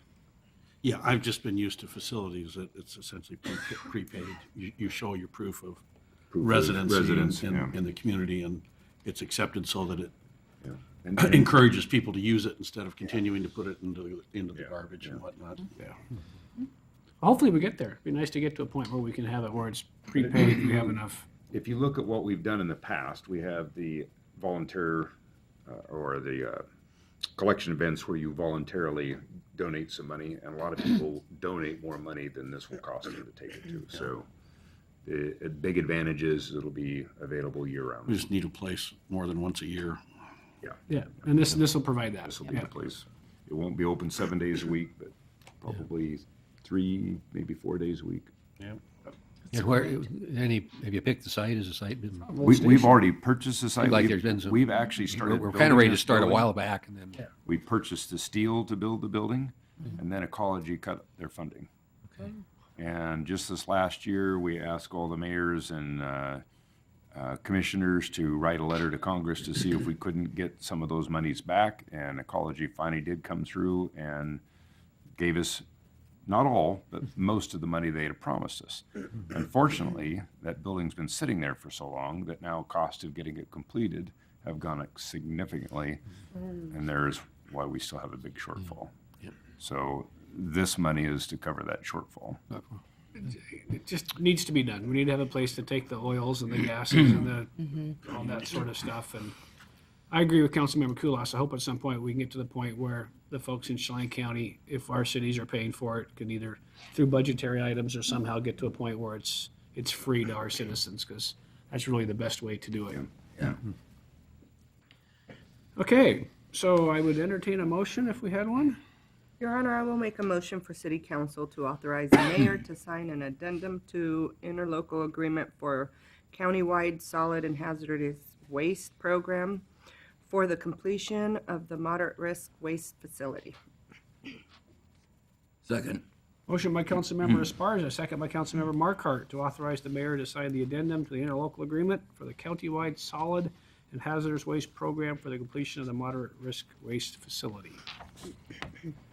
Discussion? Hearing none. All those in favor say aye. Aye. Opposed? Motion carries. Super excited to get this done. Done by the middle of next year? That's the target. Okay, great. All right, next item is regarding an agreement between the PUD and the port and the city of Wenatchee. Yes, so you have before you an interlocal agreement with the Port of Chelan County and the Chelan County PUD regarding the redevelopment planning alternatives process for the PUD's Fifth Street campus. As you may be aware, there were 11 agreements that were just executed between the PUD and the Port of Chelan County for the exchanges of properties. And so as a part of that process, the city was approached to help participate and bring in the community to the process of looking at alternatives for the redevelopment of the Fifth Street site. We talked about this earlier this year at Finance Committee. And I have been participating on the committee. Thus far, they have put out a request for proposals for firms, and we'll be doing firm selection next week. This would anticipate that the city would contribute up to $75,000 for this process. And if you have any questions, it also, as a part of the process, there's a memorandum included that does say that we already completed the interlocal agreement process, so that portion was incorrect, but it does give you an overview of what's anticipated with the process, and that the Wenatchee Downtown Association and the Wenatchee Chamber of Commerce are sitting at the table for this process. And already there has been significant approaches by people who are really interested in making sure that this project is a benefit to our city when we are complete. So. I also received a letter this week. I think there's concern about the ability to implement a plan after you go through the process and you have a redevelopment plan. And so the PUD, as a part of this process, is committing to provide some early financing through some internal lending that they have that would help with the overall redevelopment. But this process will really develop the vision, the feasibility of what can happen there, identify the interests, and then put together the plan moving forward. So, And I think we've talked about this a time or two. I think I mentioned to the council that at some point we needed to, as much as we might think they should just stay in that location once they're going, we need to sort of work with them in the redevelopment. We have an interest in making sure that happens. So it's not all that often that the port and the PUD and the city all get together and do something. So hopefully it'll be a bit of a kumbaya moment. I'm really glad we're participating in this because we need to have some say when everybody comes to the table. Yeah. And I'm really concerned what's going to happen with downtown Wenatchee when the PUD does vacate. So. Well, and I think this project is at the gateway of downtown, so it's so critical in terms of setting the tone. We're 10 years into the downtown sub-area plan. There's a need to freshen that plan and look at the gateways and really look at this as a new anchor. So I think, having the city and stakeholders on board for this is really critical. And while this really is the first toe in the water, I think your comment on implementing is really the key. Historically, in this community, we don't have to look too far to see what happens when large buildings are vacated and nothing's done with them, whether it be old Wenatchee High School, which relicked on for 10, 12 years, and the Deaconess. And I don't want another one of those situations. And the PUD has some measure of responsibility to assure that that does not happen to our downtown. Agreed. Yeah, I agree. And I think we'll start with this and we'll continue to work with them and then we get down to some sort of a plan. And I know they've committed certain amounts of sort of loan funding, but I think once you get down to the rubber hits the road, I think that's probably open for discussion again. All right, any other discussion? If not, I would entertain a motion. Motion for the city council to authorize the mayor's signature on the interlocal agreement regarding the redevelopment planning alternatives for the PUD Fifth Street campus. Second. Motion by Councilmember Huffaker, second by Councilmember Markart to authorize the mayor's signature on the interlocal agreement between the Chelan County PUD and the Port of Chelan County regarding redevelopment planning for the PUD's Fifth Street campus. Discussion? Hearing none. All those in favor say aye. Aye. Opposed? Motion carries. Allison, appointment Come to on. someone on the Housing Authority. Yes, Resolution 2018-48 would appoint Mike Leeds to the Housing Authority. Alicia McRae, the director, did notify us earlier this year. The city advertised and we were not successful bringing forward any applicants. And so recently we received this letter from Alicia. I think she has been participating on the housing group, developing the plan to Our Valley, Our Future. And Mike Leeds has come up through that process. And so he has really gotten a passion for the whole subject and wants to take a larger part in it. So I think he would be a great candidate to appoint to the Housing Authority Board. He would be our City of Wenatchee representative. So Allison, I'm totally fine with this. It sort of begs the question, though. At some point, should we have a city council person sitting on the Housing Authority for us? I mean, there's enough going on and housing being an issue and their programs and projects. And I mean, at some point, do we raise the level of our participation there with either a council member or some elected official? We may want to. I would need to go back and look at the statute to ensure that that could occur and that it doesn't have to be a citizen representative. So, but certainly, yes, with the crisis of housing. You always get a that little we have. worried when board members say, hey, will you appoint this guy to the board, right? Because Yeah. you want some different thinkers often. I know Mike and he'll do great. I'm not worried, but the overall perception is at some point. Right. How big is their board? If this is position number 9? You know, I don't know. You know, historically, It's in the teens, the isn't city it? didn't even know that we appointed someone. I think George Roberts showed up once at a city council meeting to make a presentation to us. And we're like, oh, okay. But in terms of their legal authority and the things they do, it's, yeah, pretty open, so. All right, well, let's go ahead and get this thing done, and then you might just take a peek at it at some point. we will do that. Okay.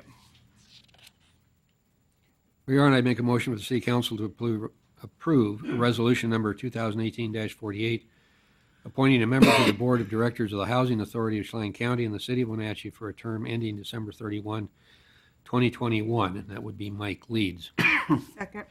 Motion by Councilmember Bailey, second by Councilmember Esparza to appoint Mike Leeds to the Chelan County and City of Wenatchee Housing Authority by adoption of Resolution 2018-48. Discussion? Hearing none. All those in favor say aye. Aye. Opposed? Motion carries. Thanks, Allison. Jeremy, how are our sewer projects going? Come out. How many? One? You have a limit. I have You a can't limit. have 3 in one night. Well, I had 4 in one more night? for you. You've got 4 tonight. I don't need more. I pulled one of them. There were Okay. a couple little issues that need to get taken care of. All right. So, Let's see where we're headed. So are we good going evening, to do number N or not? Let's do number N. Okay. Okay. My name is Jeremy Hoover. I'm the Senior Engineer with Utilities. The first project that I have in front of you is for the Sunny Slope Sewer Extension.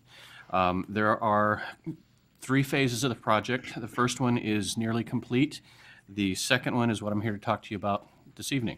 The old station lift station, which is located on the Columbia Fruit property, is going to get reconstructed, increase its capacity to help take care of the additional load that we're going to have from Chatham Hills, from Sunny Slope as it progresses further northward. So the city contracted with RH2. They put together a design. We submitted it for, we put it out for bid a couple weeks ago, and we opened bids yesterday. We got 5, there were a total of 8 plan holders on the list, and 5 of them actually submitted. The engineer's estimate for the cost of the reconstruction before all of the addenda was just about $1.86 million. After some addenda, we were able to drop the estimated cost down to $1.73 million. The low bid came in from KRCI at $1.28 million. So we had a pretty good savings there. The high bid was at just almost 1.9, and that was Cell and Construction. So what I'm here to ask for you to do is to excuse me, pardon me, to award the second phase of project number 1718 to the lowest responsible bidder, that is KRCI Construction, and to authorize the mayor to sign the construction contract documents. And I'd be more than happy to answer any questions that you have about the project. Is this a project they'll work on during the winter, or will they wait till spring? Or can they do these sort of things over the winter time? Well, we're trying to get this going as quickly as possible because the biggest lead item is the set of pumps, which are coming out of Switzerland, because nobody makes them here. And there's anywhere from a 4 to 5 month lead time in order to get those over here. So that's why we're kind of pushing this a little bit on the fast track. So we award the contract, they can order the pumps, and then we'll put them in. Exactly. They can do some of the work on site. We were able to get a temporary construction easement from Columbia.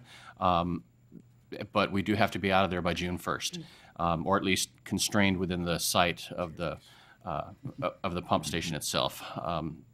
June 1st being their onset of cherry processing. So they need to be able to get all around there with lots of big trucks in and out. And they were gracious enough to do this for us. We're going to be doing a few things for them in the process. There's a retaining wall that's going to get built on the backside. Currently, it's just basically a sloped piece of dirt, and they'll end up getting another section of parking out of it because we're going to be pulling, obviously, the dirt pile forward to be filled in behind the retaining wall. There's going to be some repaving in the area because we're pretty sure that the equipment running up and down is pretty much going to annihilate the asphalt that's over there. And they have one section of driveway that is heated, but they're having a failing heating system. So it was an area that we would have to repave anyway. They're going to go, once we tear it up, they're going to go through, fix their heating system, and then we're going to pave over the top of it. So it's going to be a fun project, and it's going to look much different than the way it does right now. The building that's on site right now is old. It's going to be completely demolished. Excuse me. And all you're going to really be able to see there is a series of electrical control panels, similar to the lift station that we have down south, the Squilchuck lift station at our South Wenatchee yard off of Wenatchee Avenue and Terminal. And you said you're rebuilding the one that's there, making it bigger? Yes, You're we're not just adding to it so that you have a backup? Or? No, the existing pump is old. It's functional, but it doesn't have the capacity that's going to be necessary to serve the build-out system. Combine that with the lack of flow that we're going to have in the force main, which is going to be phase 3. It just needs to be upgraded. This particular lift station, when we rebuild it, it will be expandable, where the current one is not. We're going to be having 2 pumps that'll be able to operate continuously, whereas this one, it's an on-off situation. You can't run it at different speeds. And we'll be able to put a third pump in there at some point in the future if we need it. Okay. Thanks, Jeremy. Mm-hmm. Nice to see a good low bid, and I think maybe working over the winter time might help. So there will be some work. Yeah. All right, any questions for Jeremy? If not, I would entertain a motion. And I think you just have to add where it says responsible bidder, just KRCI Construction should be sufficient for the motion. So Your Honor, I'll make a motion for City Council to authorize the mayor to award the second phase of project number 1718 to KRCI Construction with a recommendation of Public Works staff, and further authorize the mayor to sign the construction contract documents. Second. Motion by Councilmember Huffaker, second by Councilmember Poyer to authorize the mayor to award the contract for project 1718 to the lowest responsible bidder, that being KRCI Construction, and authorize the mayor to sign the documents. Discussion? Hearing none. All those in favor say aye. Aye. Opposed? Motion carries. Item O. Item O. We doing that one? Yes, excuse me. Okay. You want some water? I think Let me grab some water, I'm sorry. Mike's gonna grab you. Grab you some vodka. Remember, the cold's going away. Steve's coughing and Jeremy's coughing. Plus that two in there as well. Jeremy, do you need a cough drop? I'm good, I'm good. Thank you anyway. Got such a caring group around here. He's choking to death and we're getting him water and. Okay, item O. This is a contract amendment specifically for the old station lift station. RH2, as I mentioned, was the design consultant on the job. They are very familiar with pump stations. They have built them in, all over the place. This roughly the same size and even larger. So there will be control equipment, obviously the pumps, things which they're very familiar with because they've integrated several items into our system before. So this item is to, I apologize, is to assign the contract amendment number 3, which will have them doing the construction inspection for the lift station reconstruction. So this is the same one, we're just the same facility, just having RH2 do the inspection work for us. Correct. Okay. We are more than capable of doing inspections on pipes, on sidewalks, on asphalt, things of that nature. The lift station is a little bit more specialized, and we You don't. just get out a hat and go down in there. I will be more than happy to bring you down there when we're ready to have the lift station online. I gotta get on that hard hat and go, okay. So combine that with the fact that we don't have an unlimited staff to do the inspection. We want to hire RH2 to do the inspection work when it's going on. Mayor, I'd like to make a motion for the city council to authorize mayor to sign contract amending number 3 on behalf of the city with RH2 Engineering Incorporated for services during construction for the Old Station Sanitary Sewer Extension Phase 2 lift station project number 1718. Second.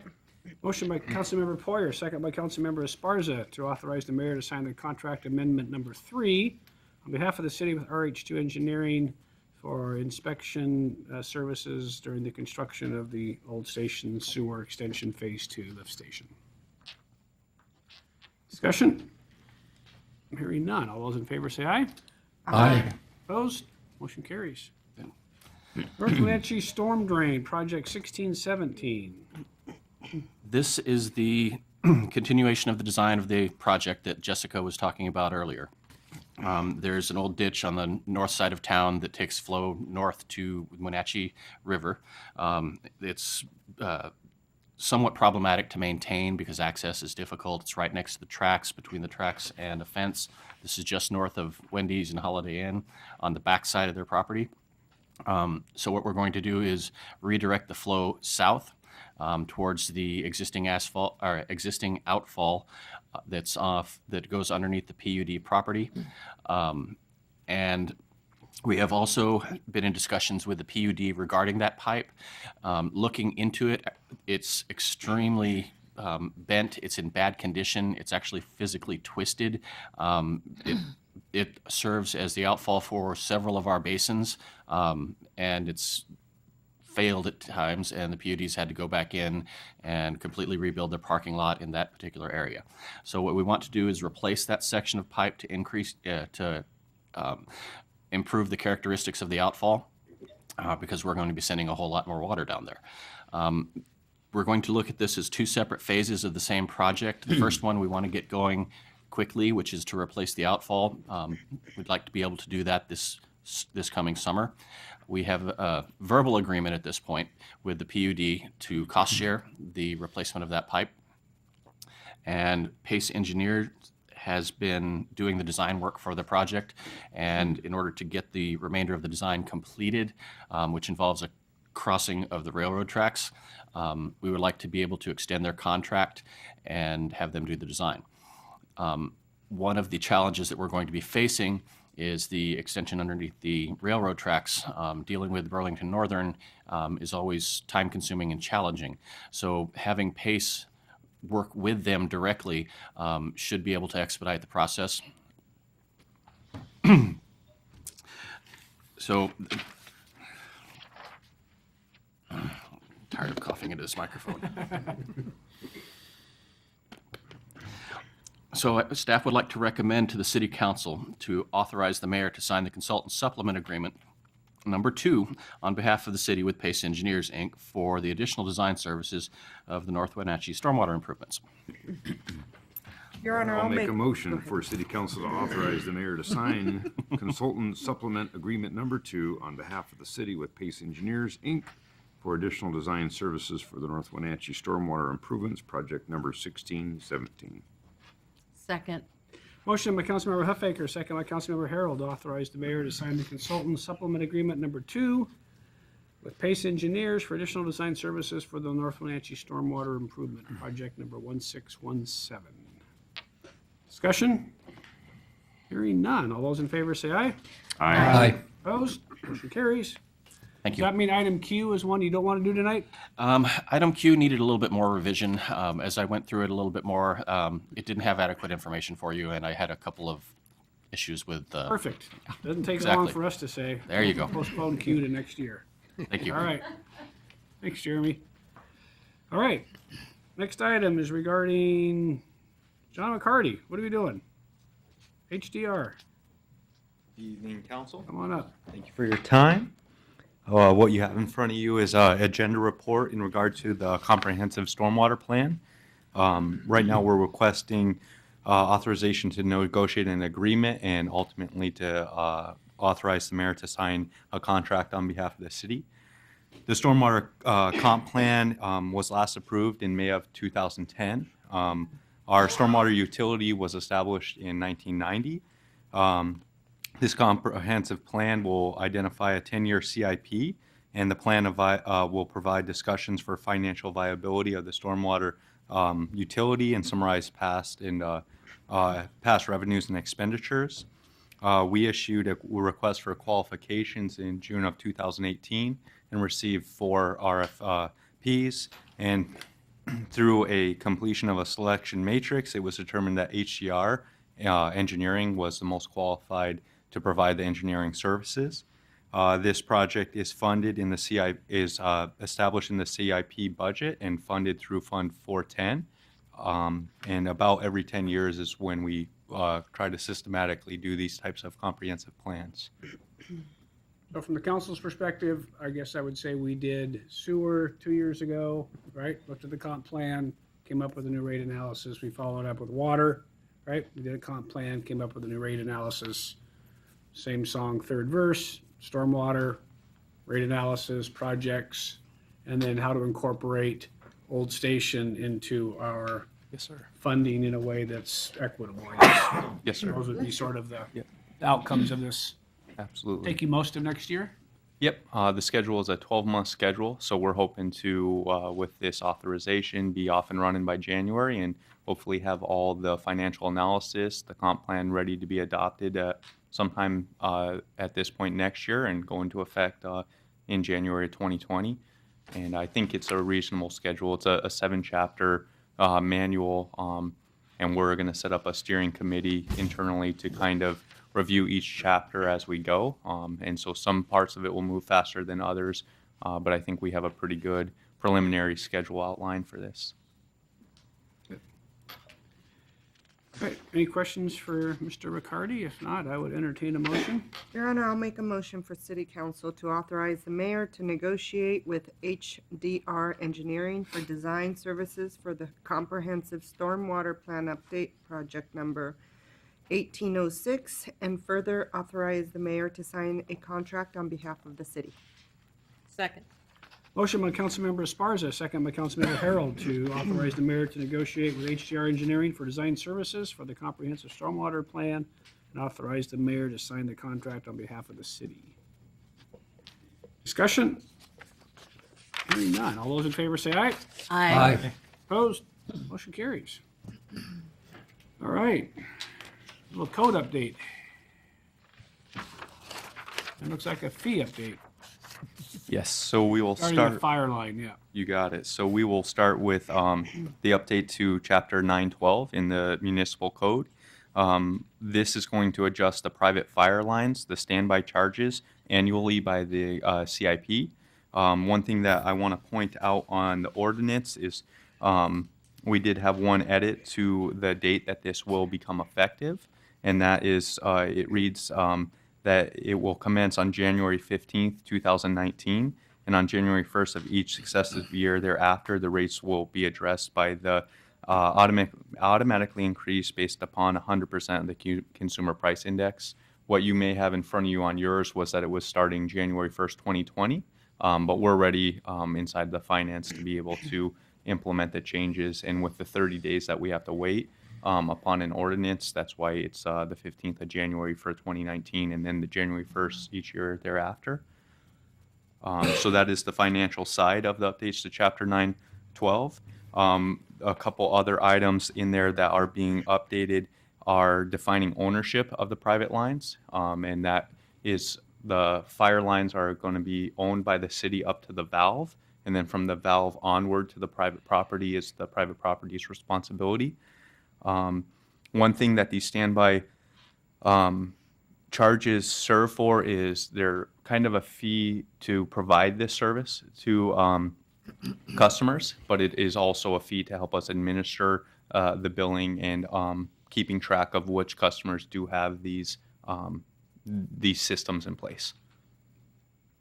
And when's the last time it was updated? I believe it was 1980 was the last time these were, there was any change to the prices of the standby charges. City Hall was a new building then. Yeah. Just getting it broken in. Yeah. All right, any questions for John? If not, I would entertain, I guess this is his first motion of 3 regarding the code updates. So do we need to add the date on there to commence January 15th on that motion? Yeah, the ordinance has been updated. Yeah, so we updated that this afternoon after the Finance Committee recommended that that be changed. So your version probably still shows January 1, 2020. It does. But the version that we're proposing to be adopted says January 15, 2019. Yes. All right. Your Honor, I move for City Council to adopt ordinance number 2018-48, amending Chapter 9.12, Wenatchee City Code relating to water rules and regulations. Second. Motion by Councilmember Harold, second by Councilmember Poyer to adopt ordinance 2018-48, amending Chapter 9.12 of the Wenatchee City Code relating to water rules and regulations. Any discussion? Yeah, just a couple of quick things here, just to clarify. I'm assuming these are, when you talk about private fire line kind of thing, you're talking about basically sprinkler systems in a big warehouse or? Yes, sir. Yeah, it can be in residential units, but- mixed-use spaces. The big stuff, you know, the big pipes, the 12-inch lines and that kind of thing, warehouses and those kinds of things. The fact that we haven't updated this, again, is just another example of not updating for a long time and then making a substantial change in things. The consumer price index, what is that? What, 3%, 2.5%? Yeah, it ranges 2 to 3, usually not too much higher than 3%. One thing is this is a pretty small financial change over a 10-year period on a 2-inch line at 3%. I believe it moves per month a little over $1. So they're pretty small changes. And we're on the low end of a lot of municipalities in these standby charges. And there's a lot of schools of thought on how to apply these. One of it is some of our main lines and even our reservoirs, we have to pump enough water to be able to ensure that we provide the amount of pressure needed for a sprinkler system. So there is an impact to our infrastructure that these do drive in order to be able to provide the appropriate level of service for the fire system that's needed for the development. So, some municipalities, you'll see quite a higher standby charge because it's almost like buying into the system, like a system investment fee. But right now, we weren't comfortable on moving these standby fees higher than just by a CPI until we kind of vet those how that looks and compare it to other places and make sure we understand exactly maybe where these charges should be. Okay. I guess that was kind of my concern is that, the $450 a month at 3%, a month, kind of thing that, that's cents on the dollar. But when you start getting up into the big stuff, I mean, that starts adding up and then it compounds because each time it goes up, then the 3% is more kind of thing. So over a period of time, pretty soon you're taking quite a bite here. So that's the only, I guess the only thing that concerns me, I guess, is that kind of I think on the compounding other side, process. And John, I'd ask you, because we talked about this a little bit at finance, so, but these rates haven't moved in 34 years. Yes, that's correct. So they've been the same rate since Right. 1980, never been moved. So one would assume that some sort of, But to Jim's point, you don't do anything for 34 years, and all of a sudden you take a pretty good leap. That gets people's attention. yeah. Yep. In one line, the 6-inch line is more common, 4 to 6 inch. Getting beyond that is not as common to see. And on like a 6-inch line at a 2% for a 10-year period, it would be a $3.29 raise at year 2023 per month. So it's about a $40 per year cost on that line, which is a more common line. So we just feel it's appropriate to kind of get it used to covering the costs of some of even the administration for this, because we do incur increasing costs this year for COLAs and those type of costs as far as even our staff time goes. Yeah. So we're hopefully trying to find a really fair balance on starting to have these prices keep up with inflation. Okay. So a facility like Stamil, they have a 6-inch line, or They're probably a bit bigger. 12 to 14. I haven't seen their plans, but I would say they could be into the 8 to 12, between that range. Like downtown Wenatchee, mixed use, 4-inch, maybe 6-inch is what we would see. It's definitely the big sheds that are going to be affected the most. Okay. Thank you. No problem. All right, any other questions for John? Any other discussion? Hearing none. All those in favor say aye. Aye. Opposed? Motion carries. All right, what's the next item? Okay, the next item is ordinance number 2849, and this is a ordinance recommending a new chapter to Title IX, Chapter 901. This chapter, it would be titled Pre-Approved Plans and Policies, and this is basically to codify a section that points people to our pre-approved plans and policies for all street and utility improvements. We are going to undergo updating our standard engineering plans and policies. So we just wanted to have a central location in the code to when people are going through that as they look at expanding infrastructure for development, to know kind of where to look.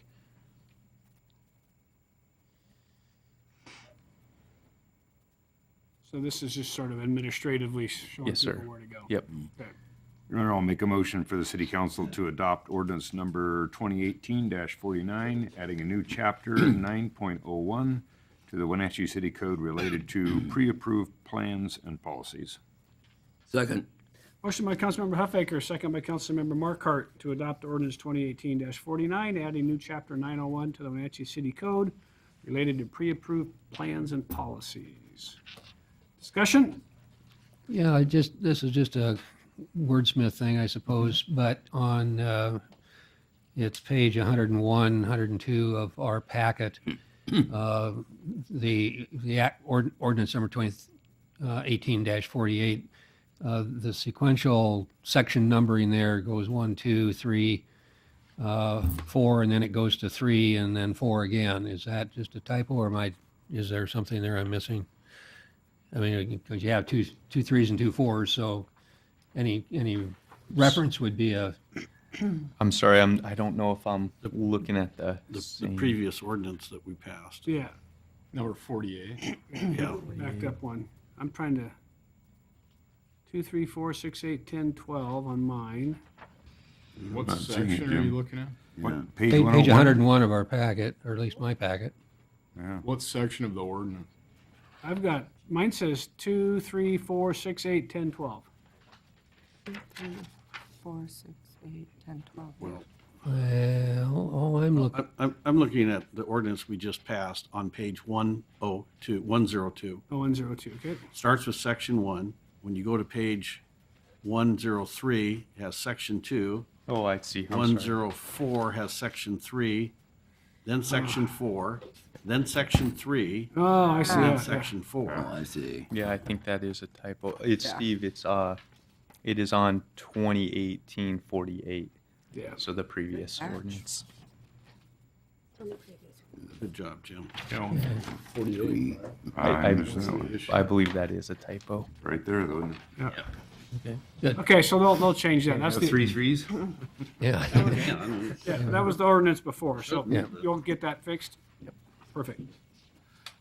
All right, so now we have a motion and a second on the second ordinance, which is 2018-49. So any discussion regarding that ordinance? Hearing none. All those in favor say aye. Aye. Opposed? Motion carries. And the last one regarding fluoridation, what's going on, John? So this ordinance is to repeal the city code, chapter 4.38. Right now, the regional water system does not fluorinate the water. So this is a little bit of an outdated code that is not part of the practice for the regional water facility. And so the intent is just to have the code reflect the current operations, which is we do not fluorinate the water. So the code currently says we do? The code currently says that, yes, the code currently says that we put fluoride in the water. Okay. Huh. I'll be darned. I remember a few council conversations about that a long time ago. You remember those? Okay. Yeah, about every 7, 8 years it comes around, all the conspiracy theorists get wound up. And Why did we vote that? It went to Because a lot of people think you're government's poisoning the people. East Wenatchee Water District didn't approve it. Yeah. All right, so I would entertain a motion if we had one. You want to get us excited talking fluoride, don't you? Your Honor, I move for City Council to adopt ordinance number 2018-50, repealing prior ordinance number 1895, codified at Chapter 4.38, Wenatchee City Code, related to fluoridation. Fluoridation. Second. Motion by Councilmember Harold, second by Councilmember Poyer to adopt ordinance 2018-50, repealing prior ordinance 1895, codified at Chapter 4.38 Wenatchee City Code relating to fluoridation. Discussion? Hearing none. All those in favor say aye. Aye. Opposed? Motion carries. Thanks, John. Thank you for your time. When did you get rid of fluoridation? A long time ago. Well, I didn't even know they weren't. We haven't fluoridated our water. Probably when we moved to the regional water system. It was Yeah. probably added when the water was taken off of Fifth Street. Yeah. Probably 1895. It's been a long time. Moose, what's happening, big guy? Jacob Heiler, Engineering Services Manager, aka Moose. We got too many Jacobs now, so I gotta come up with nicknames. Here to talk to you about our TIB grant. So over the course of the year, we put in a variety of different grants, or apply for a variety of different grants. Heard back in the middle of November from the TIB that we were awarded funding for Tacoma Street or Tacoma Avenue, excuse me, between Maple and McKittrick. The grant award is for just over $1.295 million and requires a city match of 20%, which puts us right around $327,000 when you account for an art fund. There's a typical section in your council packet, page 142, in case you're curious what that will look like. But we are really excited to get this project funded. We've tried for a couple years now and feel fortunate to receive funding for it. So I'm here tonight to ask for, one, that the budget be approved.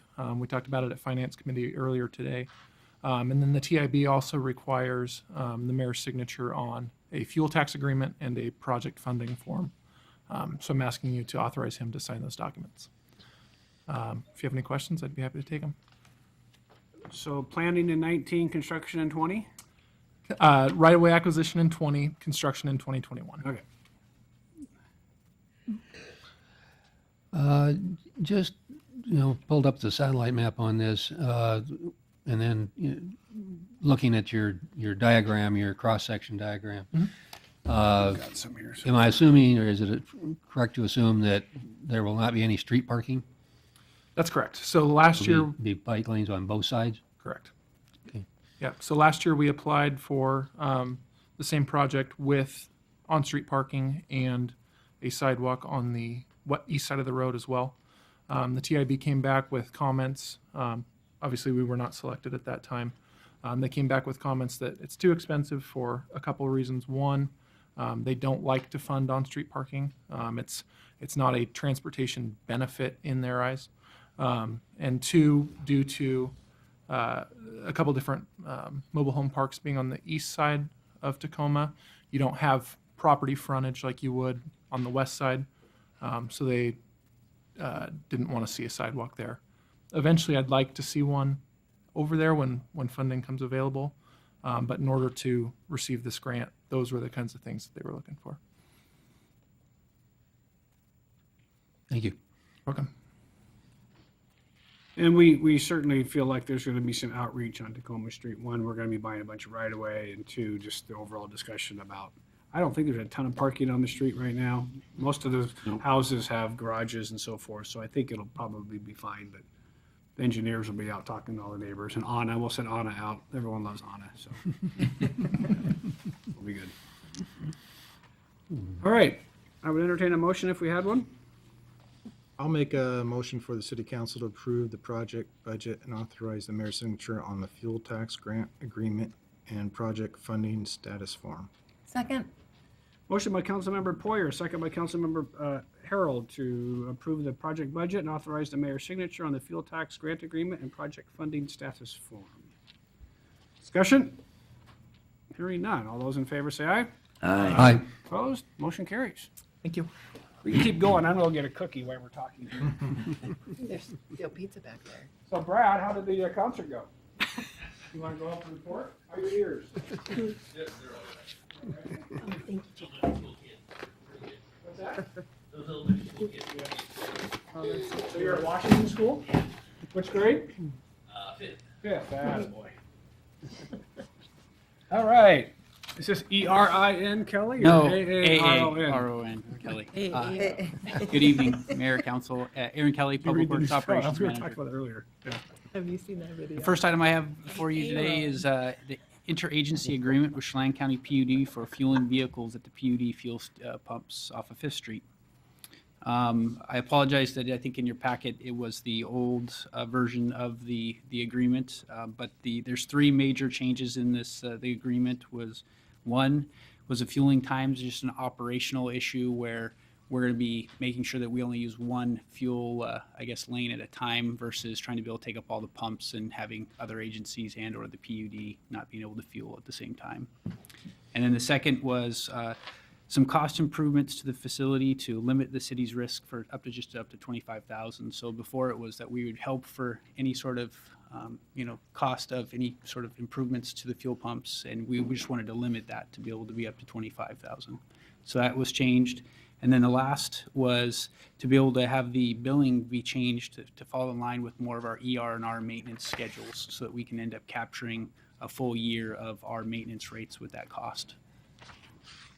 And then finally, the term of the agreement shall take effect and run until July 1st, 2022. And this was part of the estimated for them if whether or not they were to move to the old station area. And it was still having an agreement or where we can extend it for an additional 5 years if whether or not the new fuel stations would allow us to be able to fuel out there. So I'm here to be able to ask for, our staff recommends the council accept the changes to the agreement and further authorize the mayor to sign the interagency agreement with Chelan County PUD regarding fueling of motor vehicles at the PUD fuel pumps. Do you have any questions? So this is the one located there on Fifth Street, and Correct. they'll be putting in Newman on So at what Old rigs, Station. what rigs fuel there? Police, fleet? Yep. The All big rigs? The big yep, rigs? all of our Dump trucks, all that? Yep, dump Okay. trucks, all of our equipment fuels there, including the heavy equipment. And so magically, if the PUD leaves that location, where do you plan on fueling? Well, Chevron? if for some reason, if they do not have a spot for us at Old Station, then we'd be wanting to look like at a card lock system, like Wenatchee Petroleum, something like that, where they have a card system that we can end up still, swiping and being able to then record per vehicle what we're going to get charged. Any thought of putting our own fueling station at the Public Works site? There's a potential, and especially if we're looking at some other property near there too. So, LC's expensive? yes, yeah, and environmentally. Environmentally, they're Above hard ground tanks, obviously. I mean, you talking $1 million, or what are you talking about?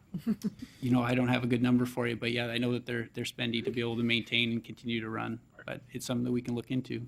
And do we have any idea how much money we save a year by going through the PD? Because obviously the price is quite a bit lower than it would be from going to Chevron. Correct. Estimated about over a year ago, we did a quick little calculation, and we know we were saving over $25,000 a year. How much? Over $25,000 Oh, okay. in our fuel. That takes a lot of 25,000 Yeah, to to get to pay $1 for an million. above ground Yeah. fuel station. Yeah. Plus, it'd take you 15 years to get the permits. I don't know this, I should, but do we pay taxes like a consumer does? They in the agreement, they do say that we do pay taxes on that Like fuel. state taxes? So like when you run the diesel tractors or stuff that don't have license plates, do you use a different kind of diesel No, that you don't have to pay that extra no, fee no. on it? Everything's going to be pumped at the same fuel pump. So yeah, we fill up everything at the same. It's not like that we're going to be able to do like an off-road diesel. Yeah, that's what I'm thinking. Correct. Sorry. Okay. Yep. But it indicates it is a dye-based fuel, which means it's That- not as many taxes. You're not paying a lot of the road taxes, I don't think. Okay. Correct. Okay. I believe that we are limited to what taxes that we are getting charged, but it's not it's not full-blown what you're to pay at Chevron. All right. Thank you.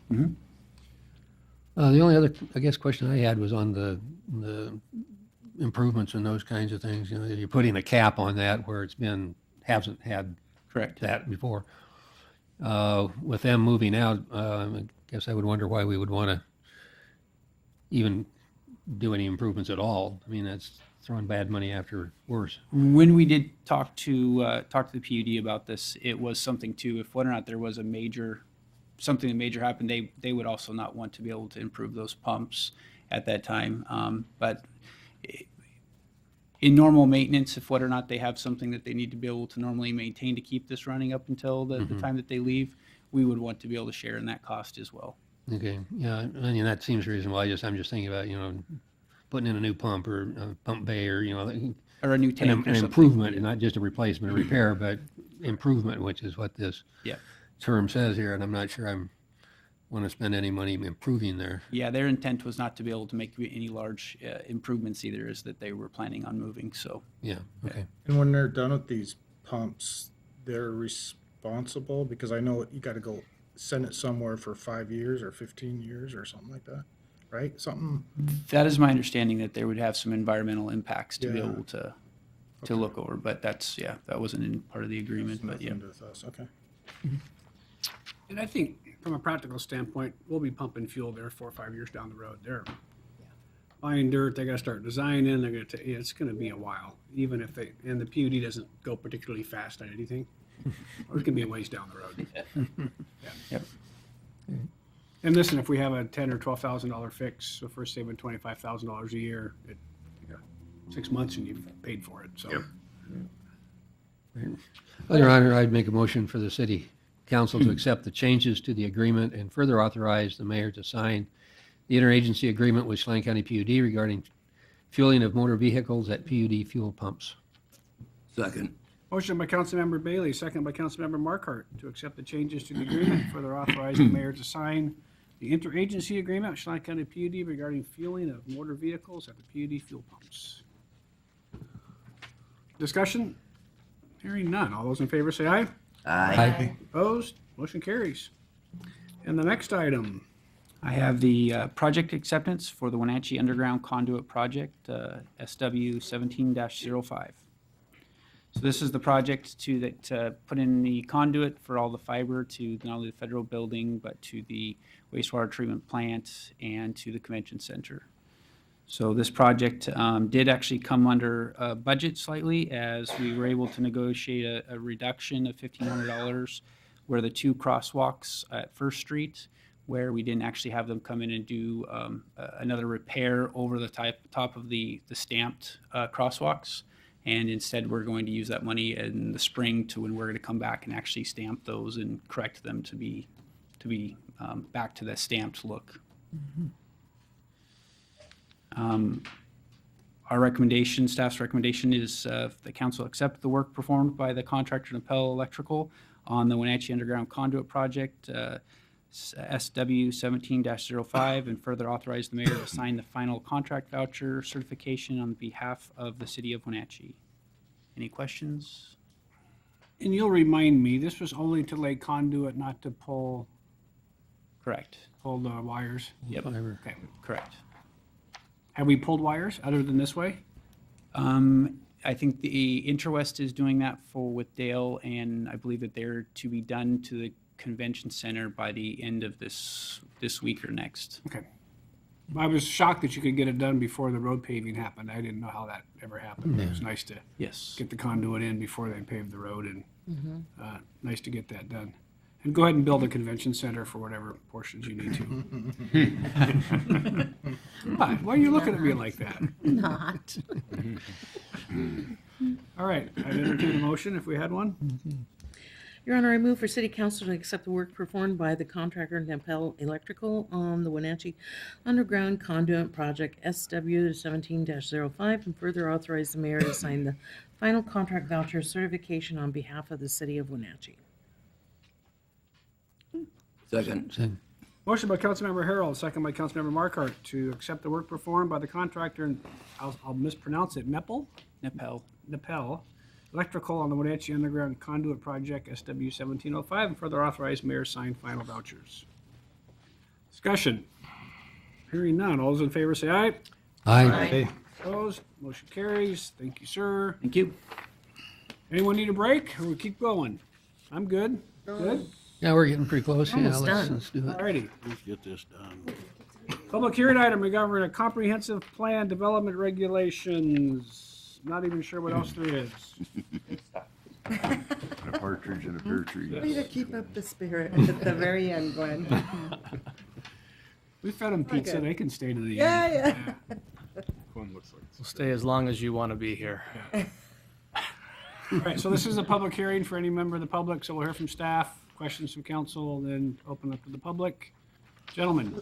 Good evening, Mr. Mayor, members of the council. We have for you several recommendations from your planning commission on comprehensive plan amendments as well as some city code revisions. On the first page of the agenda report is a breakdown of the items. The first is a site-specific map amendment and associated zoning map amendment of about 13 or 11 acres from industrial to North Wenatchee Business District. So this is located south of Holly Street. It borders the railway.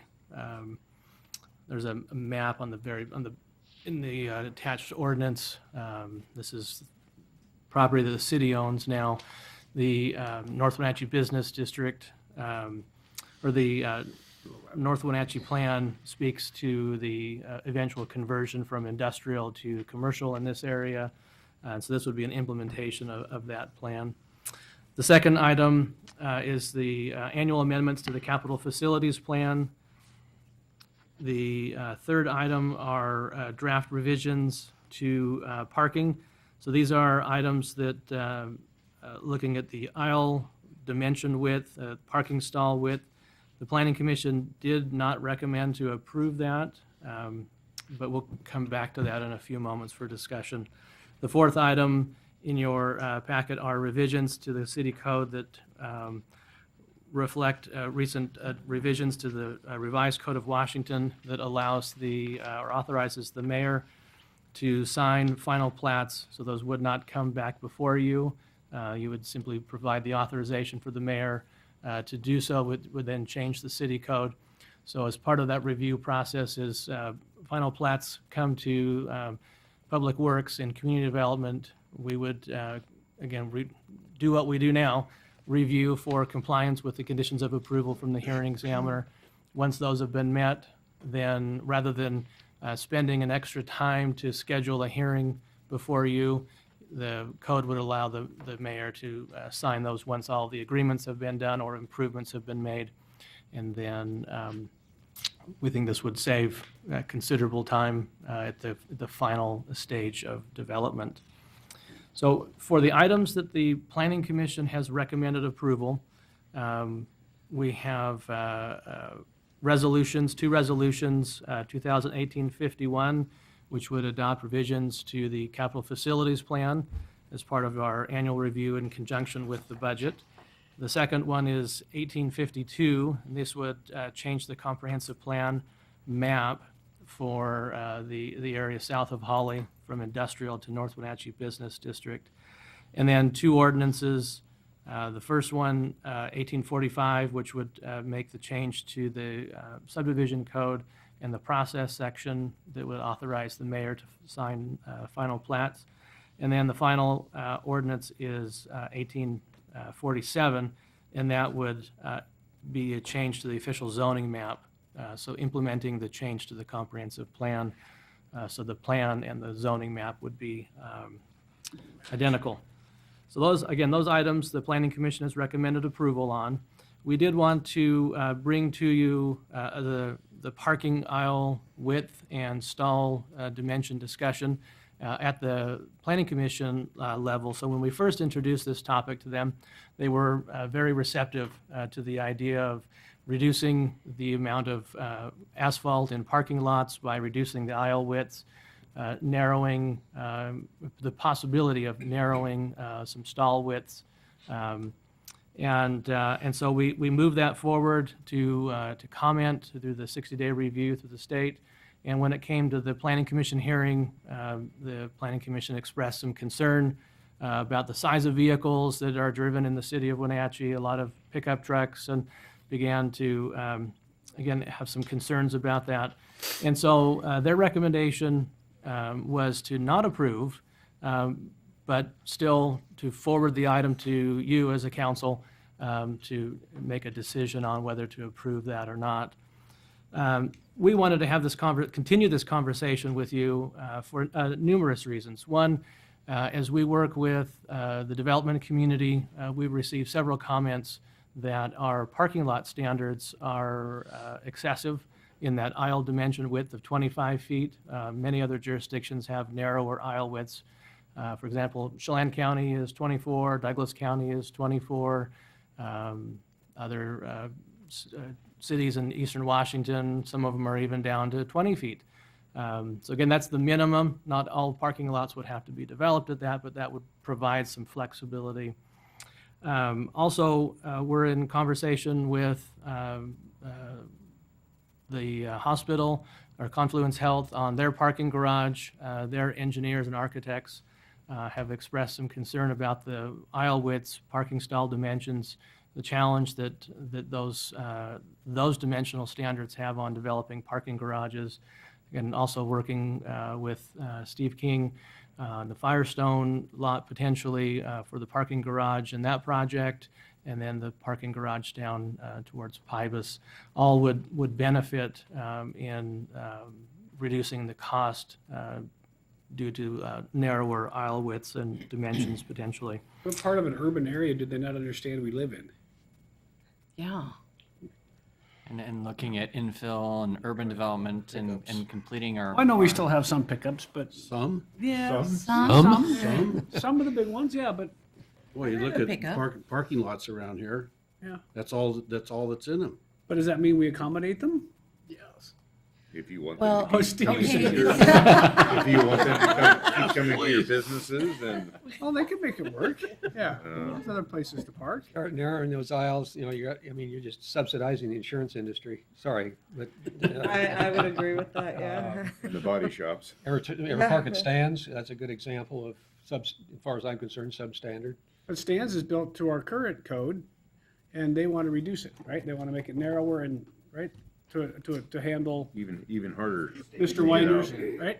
Stan's is subcode smaller. It is? Than our existing code. I'm not sure. But it's got angles. So- Two medium-sized What does that cars do to are the- parked what does that exactly do in to the the center of people that those are aisles. driving You pickup can't open a trucks? door without banging it. I mean, Yeah.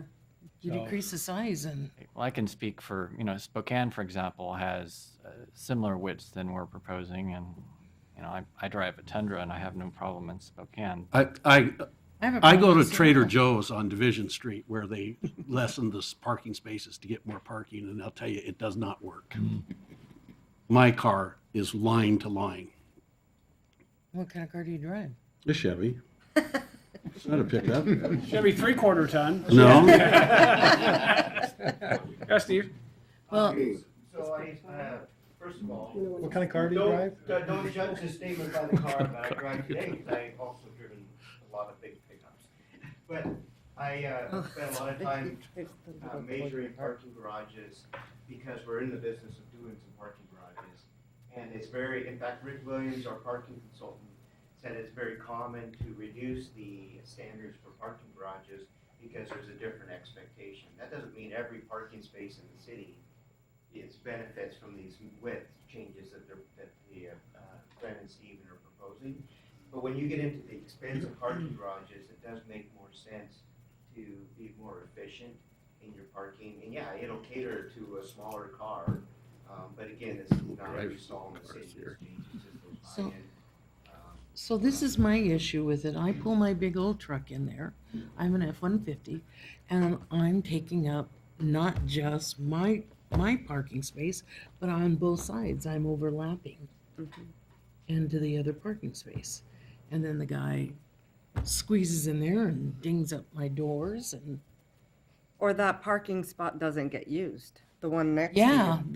Yeah, in the end, are you really saving any space?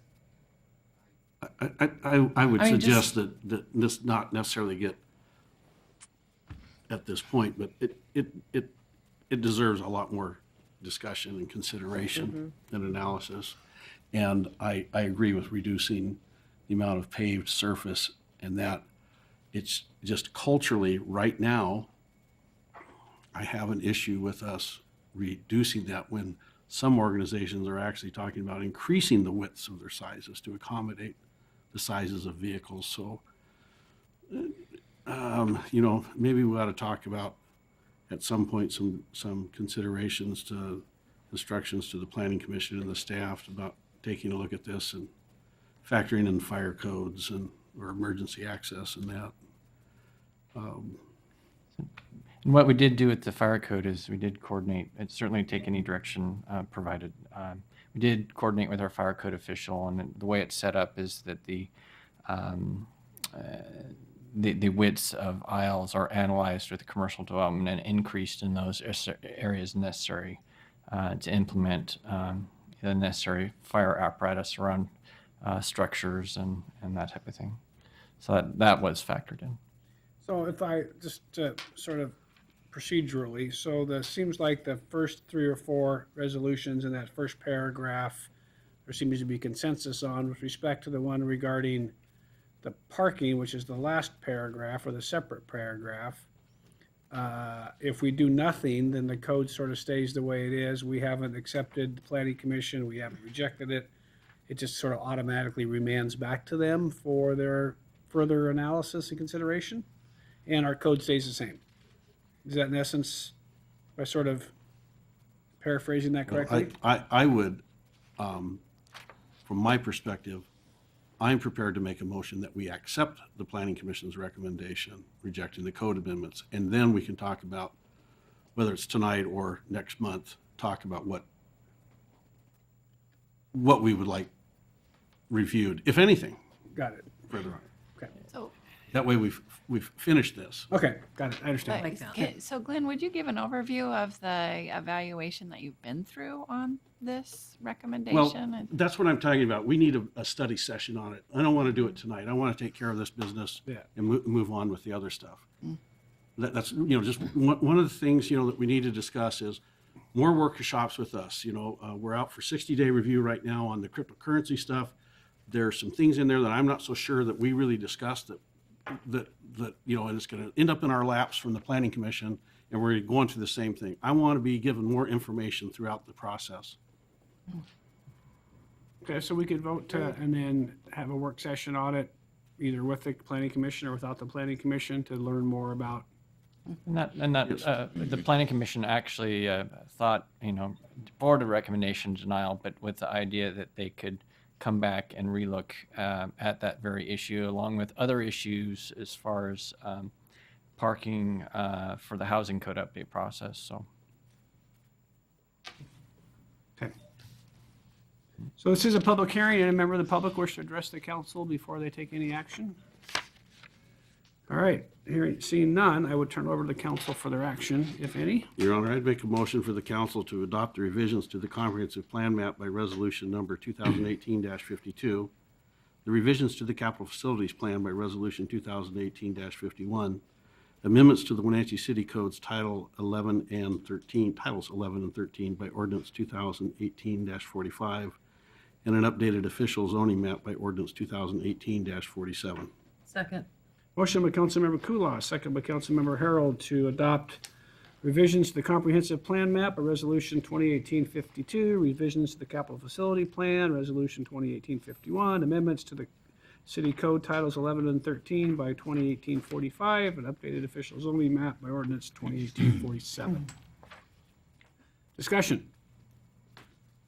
Could move on the final plats. Yeah, thank you. Hearing none, all those in favor say aye. Aye. Opposed? Motion carries. Your Honor, I make a motion for the council to accept by this motion the Planning Commission's recommendation regarding the proposed revisions to Chapter 10.60.030. Second. Got a motion by Councilmember Kulas, second by Councilmember Bailey, to accept the Planning Commission's recommendations regarding the revisions to Chapter 10.60.030 and to adopt those. Actually, we don't have to adopt those, do we? Okay. Discussion. Hearing none. All those in favor say aye. Aye. Opposed? Motion carries. So you'll get us back with the Planning Commission at some point in February or March, a work session item to sort of go over some of that. Sounds good. Okay, thank you. Thank you. All right, mayor's report. I will be short and sweet. It's been a couple weeks since we've met. Kind of go through some of my meeting stuff. Obviously, the city hall has moved into its new location. That's gone really well. I did have a long meeting with Bob Boogert, who's the elect to the Chelan County Commission. So he and I met for an hour and a half or so last week. Thank you to the WDA for dinner. That was last Thursday. Regional Water met this Tuesday. We're trying to figure out if we're ever going to find water in Malaga. I don't know what kind of witch we need to make all that sort of stuff happen. And I did meet with Dr. Ruckert, who's running Parkside, and it seems like that is going well, subject to a few little small items.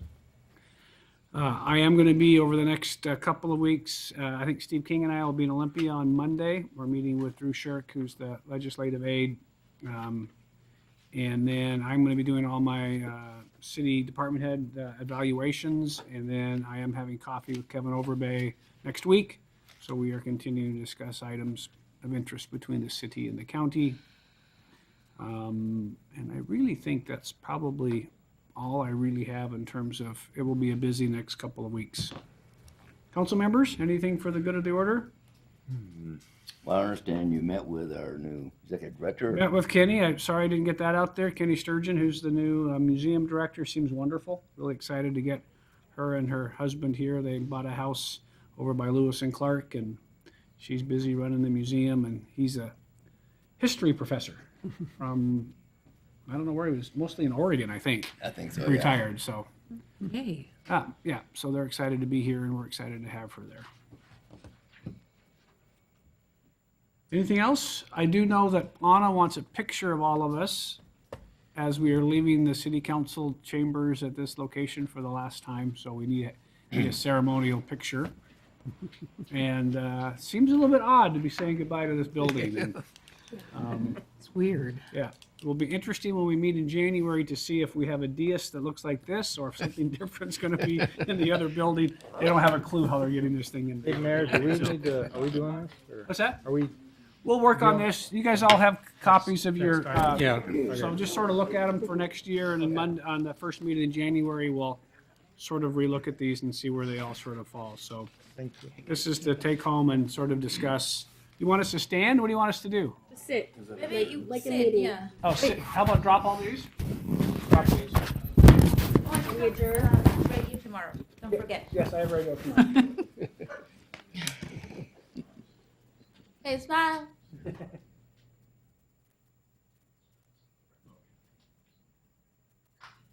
That's 100 pictures. All right. So just Are we adjourned? real quick on Yeah. Rivercom, we did have, they brought in the consultant to do a building analysis. Okay. So that's kind of in process, probably about a 2-month process. Okay. And Misty V. Brock has accepted the position and she'll transition in on January 2nd. Okay, I didn't see. Oh, they have a new director? Yeah. Yeah. Jim Fosse Jim retired. Fosse is retiring. He'll stay on through mid-January just to kind of help with transition. That's good. For those who haven't, go look at the third floor of the federal building. I think everyone's pretty excited about it. Mhm. And Merry Christmas, Happy Holidays. Same to you. See Same over to you. January. Adjourned.